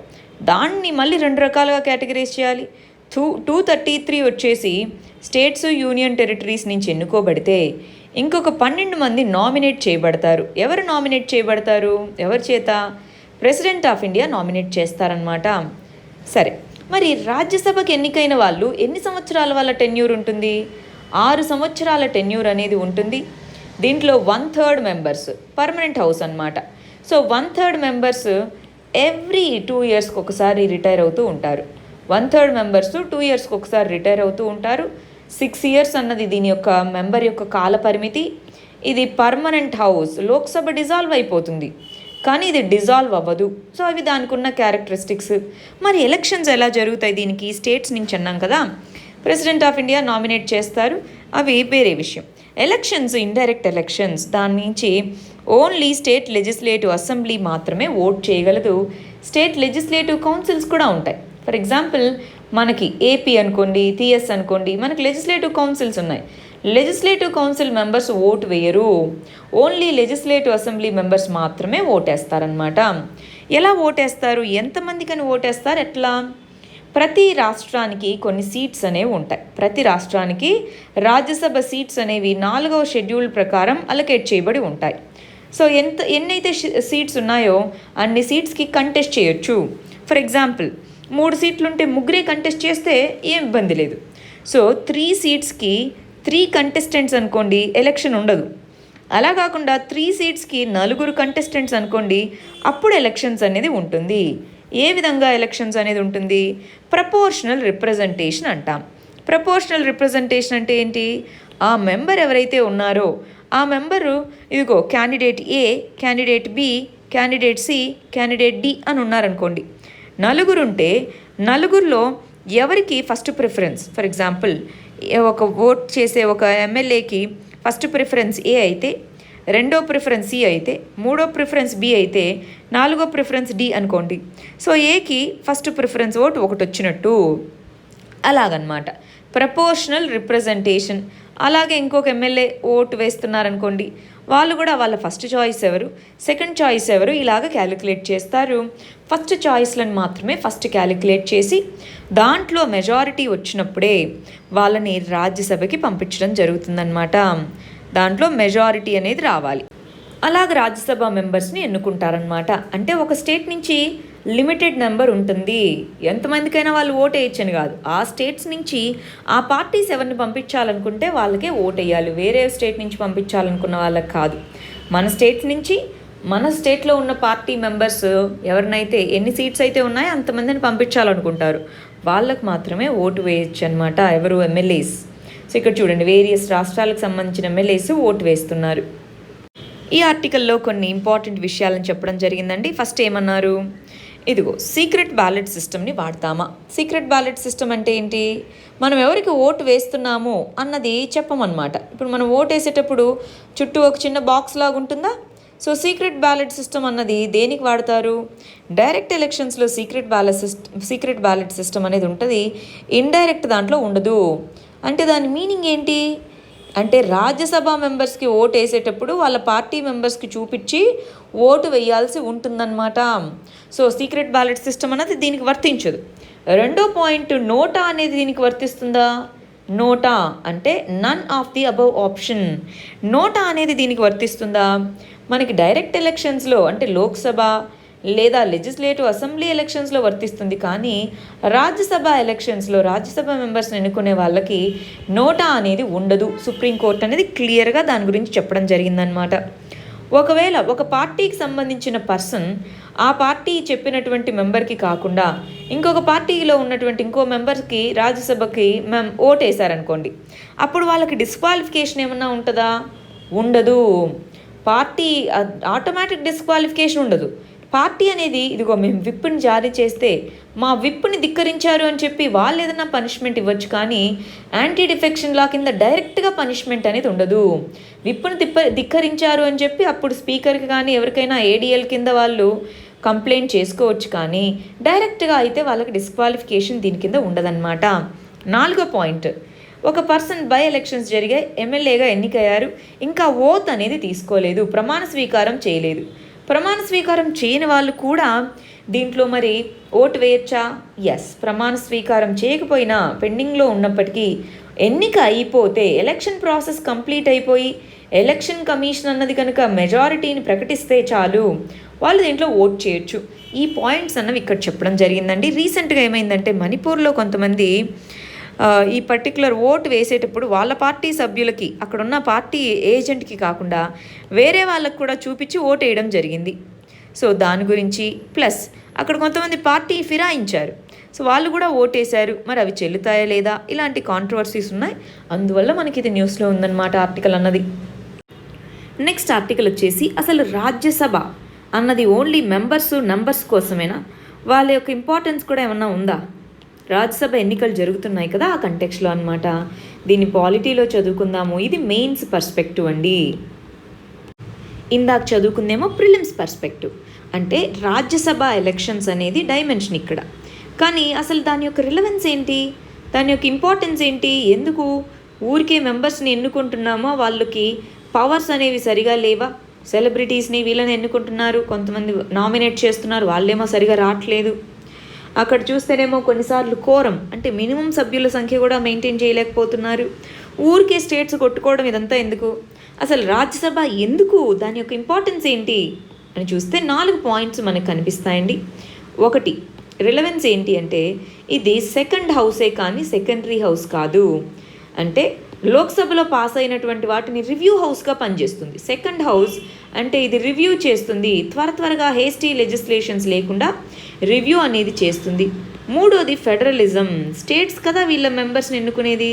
సో ఫెడరలిజం, స్టేట్స్కి పవర్ అనేది ఉంటుంది. మూడోది, దీంట్లో అందరూ కూడా పాపులర్ లీడర్స్ అవ్వాల్సిన అక్కర్లేదు. పాపులర్ అంటే పీపుల్ మెచ్చుకునే లీడర్స్. సో దీంట్లో ఎమినెంట్ పీపుల్కి వీళ్ళకి లోక్సభలో స్థానం అనేది లభించకపోవచ్చు. సో ఇలాంటి వాళ్ళు కూడా లీగల్ దీంట్లో ఉండాలి, లెజిస్లేచర్లో ఉండాలి. సో ఎమినెంట్ పీపుల్కి కూడా ఇది ఒక house of elders, house of knowledge అన్నట్టుగా దీన్ని తీసుకొని రావడం జరిగిందనమాట. సో హేస్టీ లెజిస్లేషన్స్ ఏవైతే ఉంటాయో వాటికి చెక్ చేయడానికి, ప్లస్ మన యొక్క డైవర్సిటీ, వివిధ రాష్ట్రాలకు రిప్రజెంటేషన్ ఇస్తూ డైవర్సిటీని పెంపొందించడానికి ఇది. కానీ క్రిటిసిజం ఏంటి, రియాలిటీలో ఇవన్నీ జరుగుతున్నాయా? అన్నారు బాగుంది, కానీ రియాలిటీలో జస్ట్ ఇంకొన్ని స్థానాలు పెంచుకున్నట్టే ఉంది, కానీ దాని యొక్క పవర్ని ఎంతవరకు యూజ్ చేసుకోగలుగుతున్నాము? సో దీని యొక్క రివ్యూ ఒకసారి చూడండి. రియాలిటీలో రాజ్యసభ యొక్క అసలు పవర్ ఎంత ఉంది ఏంటి అని ఇనీషియల్గా మనం గమనించి చూస్తే ఒక 4 సంవత్సరాల క్రితం అప్పుడున్నటువంటి ఒక కేంద్ర మంత్రి, యూనియన్ మినిస్టర్, అసలు ఇది డిస్టర్బెన్స్గా ఉంది, ఈ రాజ్యసభ అసలు అవసరం లేదు అన్నట్టుగా కూడా చెప్పారనమాట. మరి అది నిజమేనా? ఈ నీడ్ లేదంటారా? ఒకసారి గమనించి చూడండి. నెక్స్ట్ ఆర్టికల్ గమనించాలి. నిన్న మనకి రింగ్ ఆఫ్ ఫైర్, సూర్యగ్రహణం అనేది సంభవించడం జరిగింది. దానికి సంబంధించిన ఆర్టికల్ అనమాట. దీనికి సంబంధించి మనం ఒక స్పెషల్ వీడియో అనేది చేయడం జరిగింది. ఒకసారి వీలైతే ఆ స్పెషల్ వీడియోని మీరు చూడొచ్చండి. ఇదిగోండి, నిన్న మనం రికార్డ్ చేసినటువంటి స్పెషల్ వీడియో అన్నమాట. సోలార్ ఎక్లిప్స్ మీద సూర్యగ్రహణం అంటాం, అది ఒక్కసారి చూడండి. నెక్స్ట్ 22కి సంబంధించిన ఆర్టికల్కి వచ్చేద్దాము. ఆర్మ్డ్ ఫోర్సెస్ ఎవరైతే ఉన్నారో వాళ్ళకి మేము ఫ్రీ హ్యాండ్ అనేది ఇచ్చామో LAC దగ్గర సిచ్యువేషన్ని రెస్పాండ్ అవ్వడానికి అని అంటున్నారు. ఎందుకని ఫ్రీ హ్యాండ్ ఇవ్వడం అంటే ఏంటి, అంతకుముందు లేదా అన్నది క్వశ్చన్ అనమాట. దీన్ని మనం ఇంటర్నేషనల్ రిలేషన్స్లోనూ ఇంటర్నల్ సెక్యూరిటీలోనూ చదువుకుంటాము. డైమెన్షన్ వచ్చేటప్పటికి ఇండియా చైనా బార్డర్ కాన్ఫ్లిక్ట్ అనేటటువంటిది మనకి డైమెన్షన్ అనమాట. ఇండియా చైనా బార్డర్ కాన్ఫ్లిక్ట్ అనేటటువంటిది లర్నింగ్ ఆబ్జెక్టివ్స్ ఏంటి, మనకి గల్వాన్ వ్యాలీ దగ్గర జరిగినటువంటి కాన్ఫ్లిక్ట్ తెలుసు కదా, అక్కడ జరిగిన కాన్ఫ్లిక్ట్ ఏంటో తెలుసు, అక్కడ మరి ఏమైంది అన్నది మనకి చెప్తూ ఉన్నారు. డిఫరెంట్ మీడియాలో ఇవాళ మీరు చూస్తే ఏం చెప్తున్నారు. ఫస్ట్ వచ్చేసి మనకి కల్నల్ సంతోష్ బాబు నేతృత్వంలో వాళ్ళని టెంట్స్ తీసేయమని వెళ్తే వాళ్ళు అక్కడ రూడ్గా బిహేవ్ చేసి కొంచెం దెబ్బలాడుకున్నారు. ఆ తర్వాత మళ్ళీ సెకండ్ టైం మళ్ళీ వెళ్ళి చూస్తే ఇంకా టెంట్స్ అనేది అక్కడే ఉండడంతో మన వాళ్ళు టెంట్స్ని కాల్ చేశారు. దాంతో వాళ్ళు అక్కడ మన వాళ్ళ మీద దాడి చేశారు. ఆ దాడి చేసినప్పుడు మన కల్నల్ సంతోష్ బాబు చనిపోయారు అని. సో చనిపోయిన తర్వాత మన మెడికల్ టీం వెళ్ళి అక్కడ ఉన్న వాళ్ళని తీసుకొని వచ్చాక మళ్ళీ మన వాళ్ళు వెళ్ళి అక్కడ ఉన్నటువంటి చైనా యొక్క సైనికులు ఎవరైతే ఉన్నారో వాళ్ళ మీద దాడి చేశారు అని చెప్తున్నారు. సో అది మనకి డిఫరెంట్ న్యూస్ పేపర్స్లో, టీవీ ఛానల్స్లో వస్తున్న కథనాలన్నమాట. అయితే గల్వాన్ వ్యాలీ ఎక్కడుందో, ఆ కాన్ఫ్లిక్ట్ ఏం జరిగిందో అది మనకైతే తెలుసు కదా. ఇందాకే మనం చూసాము, ఈ వీడియోలో స్టార్టింగ్లో చూసాము. ఇక్కడ మనం చదువుకోవాల్సింది ఏంటి అంటే మన CDS, chief of defence staff. ఇంతకీ చీఫ్ ఆఫ్ డిఫెన్స్ స్టాఫ్ ఎవరు? మనకి త్రివిధ దళాలకి కోఆర్డినేటింగ్గా ఉండేందుకోసం డిపార్ట్మెంట్ ఆఫ్ మిలిటరీ అఫైర్స్ అనే దాన్ని January 1, 2020 క్రియేట్ చేయడం జరిగింది. చీఫ్ ఆఫ్ డిఫెన్స్ స్టాఫ్ దానికి హెడ్గా ఉంటారు. చీఫ్ ఆఫ్ డిఫెన్స్ స్టాఫ్ నేతృత్వంలో త్రివిధ దళాలతో మరి మీటింగ్ అనేది చేపట్టడం జరిగింది. మేము అక్కడ ఉన్నటువంటి ఆర్మ్డ్ ఫోర్సెస్కి ఫ్రీ హ్యాండ్ అనేది ఇస్తున్నాము. అంటే ఏదైనా ఎక్సెప్షనల్ సర్కమ్స్టాన్సెస్ ఉంటే మీరు గన్స్ ఇవి కూడా ఉపయోగించుకోవచ్చు అన్నారు. అంటే దాని మీనింగ్ ఏంటి? ఇంతకుముందు అవకాశం లేదా? ఎస్, ఆ అవకాశం అనేది లేదు. ఎందుకు అవకాశం అనేది లేదు? మనకున్నటువంటి ఈ కన్వెన్షన్స్ ప్రకారం బార్డర్ ప్యాట్రోలింగ్ అనేది ఎక్కడైతే ఉంటుందో ఆ బార్డర్ ప్యాట్రోలింగ్లో గన్స్ అనేది ఉపయోగించకూడదు. సో అందుకనే చూసారా, మరి రాళ్ళతో కొట్టుకున్నారు అంటున్నారే కానీ గన్స్తో కాల్చుకున్నారని అనట్లేదు ఎక్కడ. ఎందుకని? 1993లో చేసుకున్నటువంటి అగ్రిమెంట్ వల్ల అన్నమాట. అందువల్ల సో ఇప్పుడు ఏం చేస్తున్నారు? ఇప్పుడు మీ వాళ్ళు ఇలాగ చేసి మా వాళ్ళని చంపేసినప్పుడు మేము మరి మన వాళ్ళ ప్రాణాలు మనకు విలువేనా కాదా? మన సావర్నిటీ మనకు విలువేనా కాదా? అందువల్ల ఇవి ఎక్సెప్షనల్ సర్కమ్స్టాన్సెస్ కాబట్టి మేము అలో చేస్తున్నాం. మా వాళ్ళు అవసరమైతే అత్యవసర పరిస్థితుల్లో గన్స్ అనేవి కూడా వాడుకోవచ్చు అని చెప్తున్నారు. ఇక్కడ చాలా ఆర్టికల్స్ దాని గురించే ఉన్నాయండి ఇవాళ. సో మన ప్రైమ్ మినిస్టర్ ఎక్స్ప్లెయిన్ చేయడంలో రిమార్క్స్ ఏవైతే చేశారో అసలు మా బార్డర్ని ఎవరు ఆక్యుపై చేసుకోలేదు అని, దాన్ని చైనా యొక్క ఫారిన్ మినిస్ట్రీ వీళ్ళు వాడుకొని చూడండి. ఇండియా ప్రైమ్ మినిస్టరే చెప్తున్నారు కదా మేము వాళ్ళ ప్రాంతంలోకి వెళ్ళలేదు అని చెప్పి వాళ్ళు ట్వీట్ చేయడము, దాన్ని ఇంటర్నేషనల్గా హైలైట్ చేయడము, ఇవన్నీ కూడా అవి ఆ ఎక్స్ప్లెయిన్ చేయడంలో క్లారిటీ మిస్ అవ్వడం వల్ల ఇలాంటి మిస్అండర్స్టాండింగ్ అనేది వచ్చింది అన్నట్టుగా చెప్తున్నారు. సరే, ఏదేమైతేనేమి ఇలాంటి వాటిలో చాలా కేర్ఫుల్గా ఉండాలి అన్నది ఇక్కడ చెప్తున్నటువంటిది. అలా కాకుండా ఈ ఆర్టికల్లో వచ్చేసి ఓవరాల్గా ఏం చేద్దాం, ఎటువంటి స్ట్రాటజీ అన్నది మనం ఫాలో అవ్వాలి దాని గురించి చెప్తున్నారండి. ఆల్రెడీ మనకి 2 వార్స్ యొక్క ఎక్స్పీరియన్స్ ఉంది. 1962లో చైనాతో వార్, 1971లో పాకిస్తాన్తో వార్ అనేది ఉంది. రెండూ కూడా ఉన్నాయి. రెండో తర్వాత మనకి 1962 టైంలో అసలు ఏం జరిగింది? మనకి గొడవలు జరుగుతూ ఉన్నా సరే వార్ వస్తుందని మనం ఊహించలేదు, అసలు దానికి ప్రిపేర్డ్గా లేము. మరి 1971కి దీని యొక్క ఎక్స్పీరియన్స్ వల్ల ప్రిపేర్డ్గా ఉన్నాం, దీంట్లో మనం విన్ అయ్యాము. సో ప్రిపేర్డ్నెస్ అన్నది ఎప్పుడూ ఉండాలి. కానీ ఇంటర్నేషనల్గా చూస్తే అగ్రెషన్ ఇప్పుడు గమనించి చూడండి, చైనా యొక్క అగ్రెషన్ అనేది బాగా పెరుగుతూ వస్తూ ఉంది. దాని యొక్క ఎకనామిక్ డామినెన్స్ అనేది పెరగడం వల్ల, సో డామినెన్స్ అన్నది పెరగడం వల్ల గ్లోబల్ పాలిటిక్స్లో కూడా దాని యొక్క రోల్ పెరుగుతుంది. ఇలాంటి టైంలో మనం ఏం చేయాలి? సో ఈ రెండింటి యొక్క దీన్ని దృష్టిలో పెట్టుకొని మన సెక్యూరిటీని దీన్ని బీఫ్ అప్ చేసుకోవడంతో పాటు, అంటే పెంచుకోవడంతో పాటు ఇంటర్నేషనల్గా మనకి ఏదైతే సపోర్ట్ అనేది కావాలో ఆ సపోర్ట్ని కూడా మనం పెంచుకోగలగాలి. అది ఇక్కడ చెప్తుందన్నమాట. లాంగ్ విజన్ అన్నది ఉండాలి.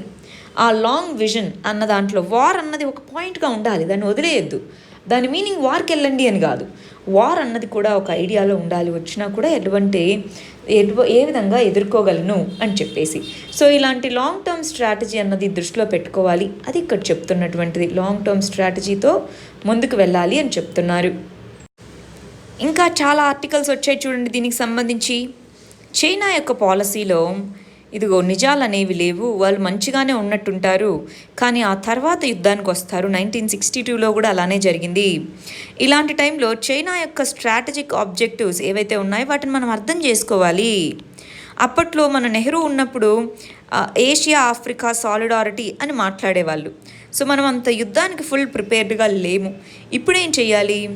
జాగ్రత్తగా ఉండాలి. మన అటానమీని మనం మెయింటైన్ చేసుకోగలగాలి. అంటే దానికోసం మనము వెళ్ళి యుఎస్ఏతో మళ్ళీ ఎక్కువగా యుఎస్ఏ మీద డిపెండెంట్ లాగా అవ్వకుండా మన స్ట్రాటజిక్ అటానమీని మనం చూసుకుంటూ డిప్లొమాటిక్గా, మిలిటరీగా 2 పద్ధతుల్లోనూ చైనాని ఎదుర్కోవడానికి సిద్ధంగా ఉండాలి. మొత్తం మీరే అండి అన్నట్టుగా యుఎస్ఏ దగ్గర ఉండిపోవద్దు. అది ఇక్కడ చెప్తున్నటువంటిది.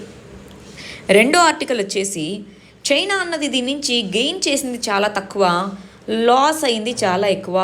స్ట్రాటజిక్గా మనకి లాస్ అనేది స్ట్రాటజిక్గా చైనా అనేది లాస్ అయింది. గ్రౌండ్ అంటే ఏంటి? ఆన్ గ్రౌండ్ అది తెచ్చుకుంది తక్కువ, కానీ లూజ్ అయింది మాత్రం చాలా ఎక్కువ అని చెప్తున్నారు. ఎందుకని? అది యూనిలేటరల్గా దానంతట అదే ఎల్ఏసి ఇది అని డిస్కషన్స్ లేకుండా గల్వాన్ వ్యాలీ అంతా మాదే, ఈ లైన్ అటుండాలి ఇటుండాలి యూనిలేటరల్గా చెప్పడం. దాని మీనింగ్ ఏంటి? దాని చుట్టూ ఉన్నటువంటి నైబర్స్ ఇంకా దాన్ని నమ్ముతారా? ఇప్పుడు మనతో ఇలా చేసిందండి, మిగిలిన నైబర్స్ ఎలా నమ్ముతారు? సో అలాగ దాంతో అప్రమత్తంగా ఉంటారు. స్ట్రాటజిక్గా అది లూజ్ అయింది అని చెప్తున్నారనమాట. నెక్స్ట్ గమనించండి, యుఎస్ఏ అనేటటువంటిది నెక్స్ట్ ఆర్టికల్లో యుఎస్ఏ అనేది మేము మాట్లాడతాము చైనాతో ఇండియాతోనూ అని ట్రంప్ చెప్పడం అనమాట. ప్రతిసారి ఇది ఉన్న బాధే కదా, ప్రతిసారి చెప్పడము, మా ఇద్దరు గోల మేము చూసుకుంటాం, మీ గోల మీరు చూసుకోండి అన్నట్టుగా మనం అనడము. సో ఇలాంటివి జరుగుతూ ఉన్నవే అనమాట. బట్ యుఎస్ఏ యొక్క ఇంటర్ఫియరెన్స్ అయితే ఖచ్చితంగా ఉంటుంది ఇలాంటి కాన్ఫ్లిక్ట్ పెద్దగా జరిగినప్పుడు. నెక్స్ట్ ఆర్టికల్ వచ్చేసి డబుల్ పాండమిక్ అని అంటున్నారు. డబుల్ పాండమిక్ని ఫైట్ చేయాలి అంటున్నారు. డబుల్ అంటే 2, పాండమిక్స్ మహమ్మారులు, 2 మహమ్మారులను ఒకటేసారి ఫైట్ చేయాలంటున్నారు. ఇంతకీ ఏంటివి? దీన్ని మనం దేని కింద చదువుకుందాము? సోషల్ జస్టిస్లో విమెన్ మరియు విమెన్ రిలేటెడ్ ఇష్యూస్ కింద చదువుకుందామా?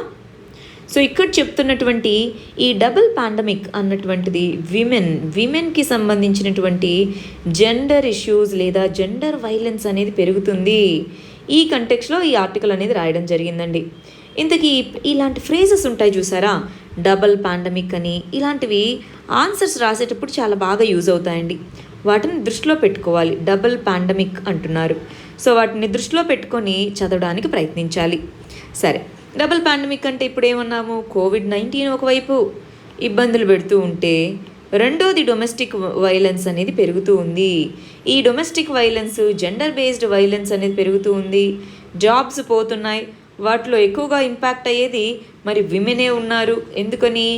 కాంట్రాక్చువల్ జాబ్స్లోనూ వీటన్నిటిలోనూ ఎక్కువ మంది ఉన్నారు కాబట్టి. సో అంటే దీనివల్ల వచ్చేటటువంటి impacts economic impacts, financial independence పోతుంది. ఎందుకని? జాబ్ లాస్ వల్ల. So economic impact, health systems కూడా అన్నీ కోవిడ్-19తో ఫిల్ అయిపోయి ఉన్నాయి. So health systems over burden అయిపోయి ఉన్నాయి. అటు లా అండ్ ఆర్డర్ సిస్టమ్ కూడా మొత్తం కూడా సివియర్ కేసులు అయితే తప్ప మైనర్ కేసులని పట్టించుకోవట్లేదు. ఇటు 2 సైడ్ల నుంచి క్రైసిస్ని ఫేస్ చేస్తున్న వాళ్ళు విమెన్. అందుకే దీన్ని మన UN విమెన్ ఏమని పిలిచింది? కొన్ని మంత్స్ బ్యాక్ గుర్తుందా అండి? UN విమెన్ ఈ కరోనా వైరస్ టైంలో విమెన్ షాడో పాండమిక్ని ఫేస్ చేస్తున్నారు అని చెప్పింది. ఈ పదం గుర్తుందా? షాడో అంటే కనిపించకుండా ఉండేలాగా, షాడో లాగా మన నీడని ఎప్పుడు ఫాలో అవుతూ ఉండేలాంటి పాండమిక్ అనేది ఉంది. అదే జెండర్ బేస్డ్ వైలెన్స్ అని పిలవడం జరిగింది. సో ఇలాంటివన్నీ పెరుగుతూ ఉన్నాయి. మరి జెండర్ బేస్డ్ వైలెన్స్ని తగ్గించే విధంగా చర్యలు అనేది చేపట్టాలి. దీన్ని మెయిన్స్ క్వశ్చన్గా మార్చుకోవచ్చు. ఒకసారి ఆలోచించి చూడండి. నెక్స్ట్ ఆర్టికల్ గమనించండి. నెక్స్ట్ ఆర్టికల్ వచ్చేసి కరోనా వైరస్కి సంబంధించి దాన్ని ఎదుర్కోవడానికి మనం తీసుకోవాల్సినటువంటి చర్యలు, దాన్ని తీసుకోవాల్సినటువంటి అప్రోచ్, దాని గురించి మనం మాట్లాడుతున్నాము. దీన్ని మనం దేని కింద చదువుకుందాము? సోషల్ జస్టిస్లో హెల్త్ మరియు హెల్త్ రిలేటెడ్ ఆస్పెక్ట్స్ అన్న దాని కింద చదువుకుందాము. దీంట్లో వచ్చేసి కోవిడ్-19 ఎదుర్కోవడానికి మనం తీసుకోవాల్సినటువంటి అప్రోచ్ ఏంటి అన్న దాని గురించి చదువుకుందామండి. ఇక్కడ ఏం చెప్తున్నారు? ఓవరాల్గా మనము ఫస్ట్ రాగానే ఎటువంటి అప్రోచ్ ఫాలో అయ్యామండి? ఫస్ట్ రాగానే లాక్డౌన్ అన్నాము, అవునా? సో లాక్డౌన్ ఉన్నప్పుడు హెల్త్ కేర్ సిస్టమ్స్ని వీటిని పెంచుకోవడానికి ట్రై చేశాము. ఆ తర్వాత unlock, multiple stages of lockdown విధించిన తర్వాత అన్లాక్ 1.0 అన్నారు. సో ఇలా వచ్చి ఓవరాల్ ఎకానమీని దీన్ని ఓపెన్ అన్నారు. బాగుంది. మరి ఎంతవరకు పర్సనల్ ప్రొటెక్షన్ అన్నది ఉండాలి? గవర్నమెంట్ సైడ్ నుంచే కాదు, పర్సనల్ ప్రొటెక్షన్ అనేది ఉండాలి. హాస్పిటల్స్, టెస్టింగ్ ఎంత ఉన్నా సరే పర్సనల్ ప్రొటెక్షన్ అనేది ఇంపార్టెంట్. ఇప్పటికీ కూడా మాస్కుల యొక్క యూసేజ్ గురించి అందరినీ కన్విన్స్ చేయలేకపోతున్నాం. మాస్క్ అనేది కంపల్సరీ. ఈ మాస్క్ యొక్క యూసేజ్, దాన్ని ఎలాగ క్లీన్గా మనం వాడుకోవాలి, దాని యొక్క అప్రోచ్ కానీ ఇవి మనం యూజ్ చేయలేకపోతున్నాము. సో మాస్కుల యొక్క యూజ్ని పెంచుకునేలాగా పర్సనల్ సైడ్ మనము పాలసీస్ని మరియు అవేర్నెస్ని తీసుకొని రావాలి అంటున్నారు. దీన్ని ఎథిక్స్లో వాడుకోవచ్చేమో ఒకసారి ఆలోచించండి. ఎథిక్స్ పాయింట్ ఆఫ్ వ్యూలో మీరు పనిచేస్తున్నటువంటి డిస్ట్రిక్ట్లో ఎక్కువ కేసులు నమోదవుతున్నాయి. అలాంటి దాంట్లో మాస్క్ యూజ్ని పెంపొందించేలాగా మీరు ఎటువంటి మెజర్స్ తీసుకుంటారు మీ డిస్ట్రిక్ట్లో అని ఒక కేస్ స్టడీ ఇచ్చారనుకోండి, మీకు ఎథిక్స్ కేస్ స్టడీ లాగా ఇస్తే మీరు ఏ విధంగా దాన్ని అప్రోచ్ అవుతారో ఒకసారి చూడగలరా? ఒకసారి ట్రై చేస్తారా? నెక్స్ట్ ఆర్టికల్ చూడండి. జల్ జీవన్ మిషన్ ఏదైతే ఉందో దానికి ఎక్కువ అమౌంట్ అనేది మాకు శాంక్షన్ చేయండి అన్నట్టుగా అడగడం జరిగిందనమాట. సో అసలు ఇంతకీ జల్ జీవన్ మిషన్ అంటే ఏంటి, దీనికి సంబంధించినటువంటి ఫండ్స్ ఎందుకు కావాలో ఏంటో గమనిద్దామా. దీని గవర్నాన్స్లో వేరియస్ గవర్నమెంట్ ప్రోగ్రామ్స్, స్కీమ్స్ అన్నటువంటి కాన్సెప్ట్ కింద చదువుకుంటాము. దీని కింద ఉన్నటువంటి డైమెన్షన్ ఏంటి?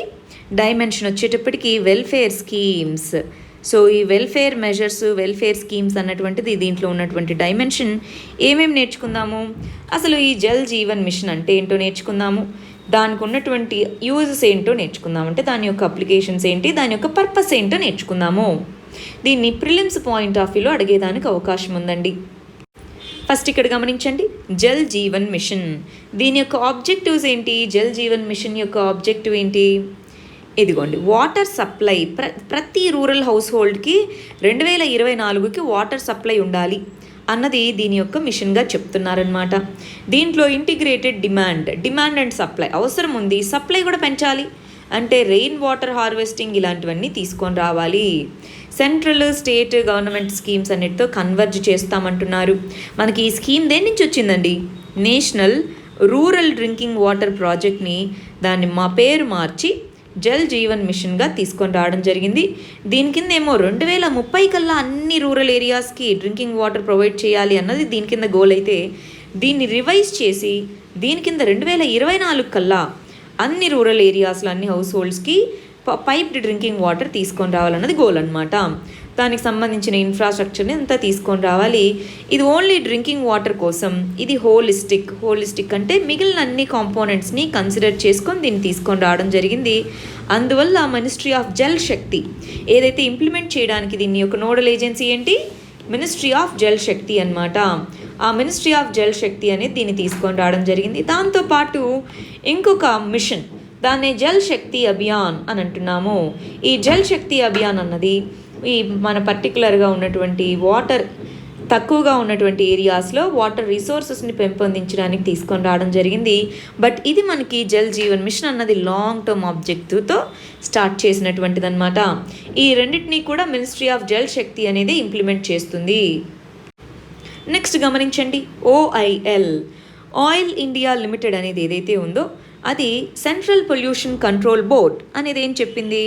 ఇదిగోండి, మీరు మమ్మల్ని ఏమో ఆ ఆయిల్ వెల్స్ ఏవైతే ఉన్నాయో వాటిని మూసేసేయండి అన్నారు. కానీ మూసేస్తేనే, క్లోజర్ చేస్తేనే ఇంకా ఎక్కువ ప్రమాదం జరిగేటటువంటి అవకాశం ఉంది అని చెప్తున్నారు.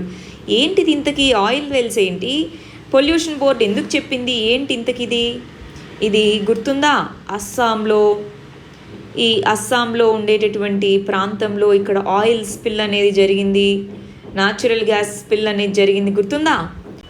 అక్కడ మనకి ఇవి 2 ప్రాంతాలు గుర్తుండాలి. దీపోర్ బిల్ గుర్తుందా? సో ఈ దీపోర్ బిల్ అనేటటువంటిది ఏదైతే ఈ భీల్ అంటాం, దీపోర్ భీల్ అనేటటువంటి దగ్గర మనకి ఆయిల్ స్పిల్ అనేది జరగడం జరిగింది. దిబ్రూ షికోవా నేషనల్ పార్క్, ఈ దిబ్రూ షికోవా నేషనల్ పార్క్ అనే దాని దగ్గర ఈ ఫైర్స్ ఇవన్నీ రావడం జరిగింది, గుర్తున్నాయా? సో ఇక్కడ ఏం చెప్తున్నారు, అక్కడ అయింది ప్రాబ్లం ఏంటి? ఇది మనకి సర్ఫేస్ అనుకోండి, ఇలాగా డ్రిల్ చేశారు. డ్రిల్ చేసినప్పుడు అనుకున్న మొత్తం కంటే ఎక్కువ మొత్తంలో రావడం వల్ల ఈ ఆయిల్ న్యాచురల్ గ్యాస్ దాన్ని బ్లో అవుట్ అన్నారు. బ్లో అవుట్ అంటే ఆ పర్టికులర్ పైప్ నుంచి బ్లో అవ్వడం జరిగింది అవుట్ సైడ్కి అని. సో అది ఎందుకు జరగడం జరిగింది? ప్రెషర్ డిఫరెన్సెస్ వచ్చాయి కాబట్టి. ఇప్పుడు మీరు అక్కడ ప్రాబ్లం జరిగింది కదా అని చెప్పేసి క్లోజ్ చేయమంటున్నారు. క్లోజ్ చేస్తే అవి వాటర్ లాగా పైన మూత పెట్టేస్తే ఇంకా ఆగిపోతుంది అని కాదు, డీప్గా డ్రిల్ చేశాం కాబట్టి అది మళ్ళీ బస్ట్ అయ్యేటటువంటి ప్రమాదం ఉంది. సో మీరు బ్యాన్ చేయడం అన్నది కరెక్ట్ కాదు అన్నట్టుగా అక్కడ ఉన్నటువంటి పొల్యూషన్ కంట్రోల్ బోర్డుకి రిక్వెస్ట్ చేయడం జరిగింది. మరి అది ఏం చెప్తుంది అనే దాన్ని బట్టి మేము చర్యలు తీసుకుంటాము అంటున్నారు. ఇక్కడ మనం ప్రిలిమ్స్ పాయింట్ ఆఫ్ వ్యూలో నేర్చుకోవాల్సిన పదం ఏంటి? బ్లో అవుట్ అనేటటువంటి పదానికి మీనింగ్ ఏంటి? చుట్టూ ఉన్నటువంటి పర్టికులర్ ఎన్విరాన్మెంటల్లీ ప్రొటెక్టెడ్ సైట్స్ ఏంటి అది దృష్టిలో పెట్టుకోవాలి.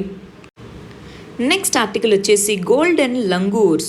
సో ఈ పర్టికులర్ ఇవి ఒక టైప్ ఆఫ్ రేర్ మంకీస్ అన్నమాట. సో వీటిలో కూడా ఫోర్స్డ్ అబార్షన్ ఇన్ఫాంటిసైడ్ అనేది జరుగుతున్నాయి అంటున్నారు. సో అది ఎలాగా, ఎందుకు, ఏంటో ఒకసారి తెలుసుకుందామా? దీన్నటి ఎన్విరాన్మెంట్లో చదువుకుంటాము. ఆంథ్రోపాలజీ స్టూడెంట్స్ ఎవరన్నా ఉంటే ఆప్షనల్ పేపర్లో దీన్ని బాగా కేస్ స్టడీగా ఉపయోగించుకోవచ్చండి. ప్రైమేటాలజీ, ప్రైమేట్స్ గురించి చదువుకుంటామా? ప్రైమేట్ యొక్క క్యారెక్టరిస్టిక్స్ గురించి రాసేటప్పుడు వీటి గురించి చదువుకోవచ్చు. మరి మనం జిఎస్ పాయింట్ ఆఫ్ వ్యూలో ఎక్కడ చదువుకుందాము? రైట్, దీంట్లో డైమెన్షన్ ఏంటి? బయోడైవర్సిటీ. ఎన్విరాన్మెంట్లో ఒక ఇంపార్టెంట్ కాన్సెప్ట్ బయోడైవర్సిటీ ప్రొటెక్షన్ అనమాట. దాని గురించి చూద్దాం. అసలు ఈ గోల్డెన్ లంగూర్ అనేటటువంటిది అది ఎక్కడుంది, వాటి యొక్క హ్యాబిటాట్, నివాస స్థానాలు ఎక్కడెక్కడున్నాయి, ఇండియాలో ఎక్కడున్నాయి, వేరే వేరే దేశాల్లో ఎక్కడున్నాయి, వాటి యొక్క ఐయుసిఎన్ స్టేటస్ ఏంటి, ఐయుసిఎన్ లిస్ట్లో అవి ఏ స్టేటస్లో ఉన్నాయి, ప్రజెంట్ అవి ఫేస్ చేస్తున్నటువంటి ప్రాబ్లమ్స్ ఏంటి, ఇవి మనం చూద్దామండి. Very important. Prelims point of వ్యూలో ఇలాంటి క్వశ్చన్స్ ఎక్కువగా అడుగుతూ ఉంటారు. ఎస్పెషల్గా మనకి యూపీఎస్సీలో దీని గురించి క్వశ్చన్స్ ఎక్కువ వస్తూ ఉంటాయండి, జాగ్రత్తగా చూసుకోవాలి. ఇక్కడ గమనించండి, గోల్డెన్ లంగూర్స్ అని అంటున్నాం. వీటిలో ఇవి ఇండియా మరియు భూటాన్ బార్డర్లో ఉంటాయి. అందుకే ఇక్కడ మనకి అస్సాం అన్నటువంటి స్టేట్ గురించి మాట్లాడుతున్నారు. సో రీసెంట్ డిస్కవరీ అనేదే ఇవి. సో ముందు నుంచి దీని మీద ఎక్కువ స్టడీస్ లేవు. 5500 అంత మాత్రమే వీటి నంబర్స్ ఉన్నాయని చూస్తున్నారు. ప్రైమేట్ స్పీషీస్లో 25 మోస్ట్ ఎండేంజర్డ్ లిస్ట్లో ఇవి ఉన్నాయి. వీటి యొక్క హ్యాబిటాట్ అనేది నాశనం అవుతూ ఉంది. ఇది దాని యొక్క స్టేటస్గా ఉంటే, ఇక్కడ మళ్ళీ ఈ ఆర్టికల్లో గమనించి చూడండి ఏమేం చెప్తున్నారు దీనికి సంబంధించి. ఇవి ప్రైమేట్ మంకీ టైప్ అన్నమాట.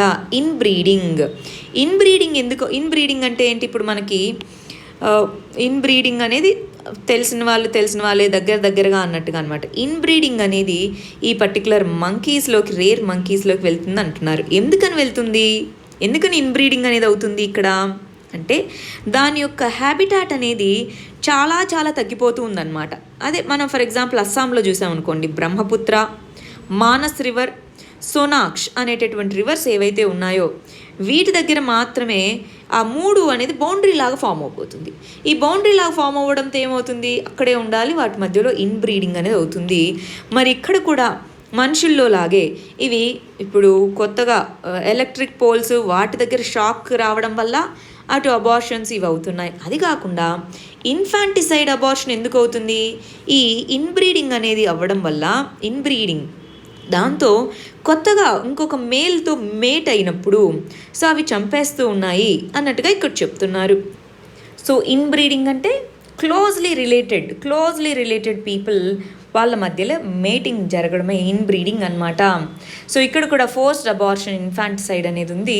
ఇవి ఎక్కువగా ఇప్పుడు ప్రాబ్లం ఫేస్ చేస్తున్నది వాటి యొక్క హ్యాబిటాట్ అనేది లాస్ అయిపోవడంతో వాటికి చాలా తక్కువ ప్రదేశం మాత్రమే నివసించడానికి ఉందన్నమాట. అది ఇక్కడ చాలా ప్రాబ్లంగా ఉంది. అది ఇక్కడ చెప్తున్నటువంటిది. మరి ఐయుసిఎన్ లిస్ట్ కూడా తెలుసుకోవాలనుకున్నాం కదా, international union for conservation of nature. IUCN లిస్ట్లో వచ్చేటప్పటికి ఇవి ఎండేంజర్డ్ లిస్ట్లో ఉన్నాయన్నమాట. ఇక్కడ చక్రశిల అనేటటువంటి ఒక నేషనల్ పార్క్ అనేది ఉంది, ఒక వైల్డ్ లైఫ్ శాంక్చురీ అనేది ఉంది.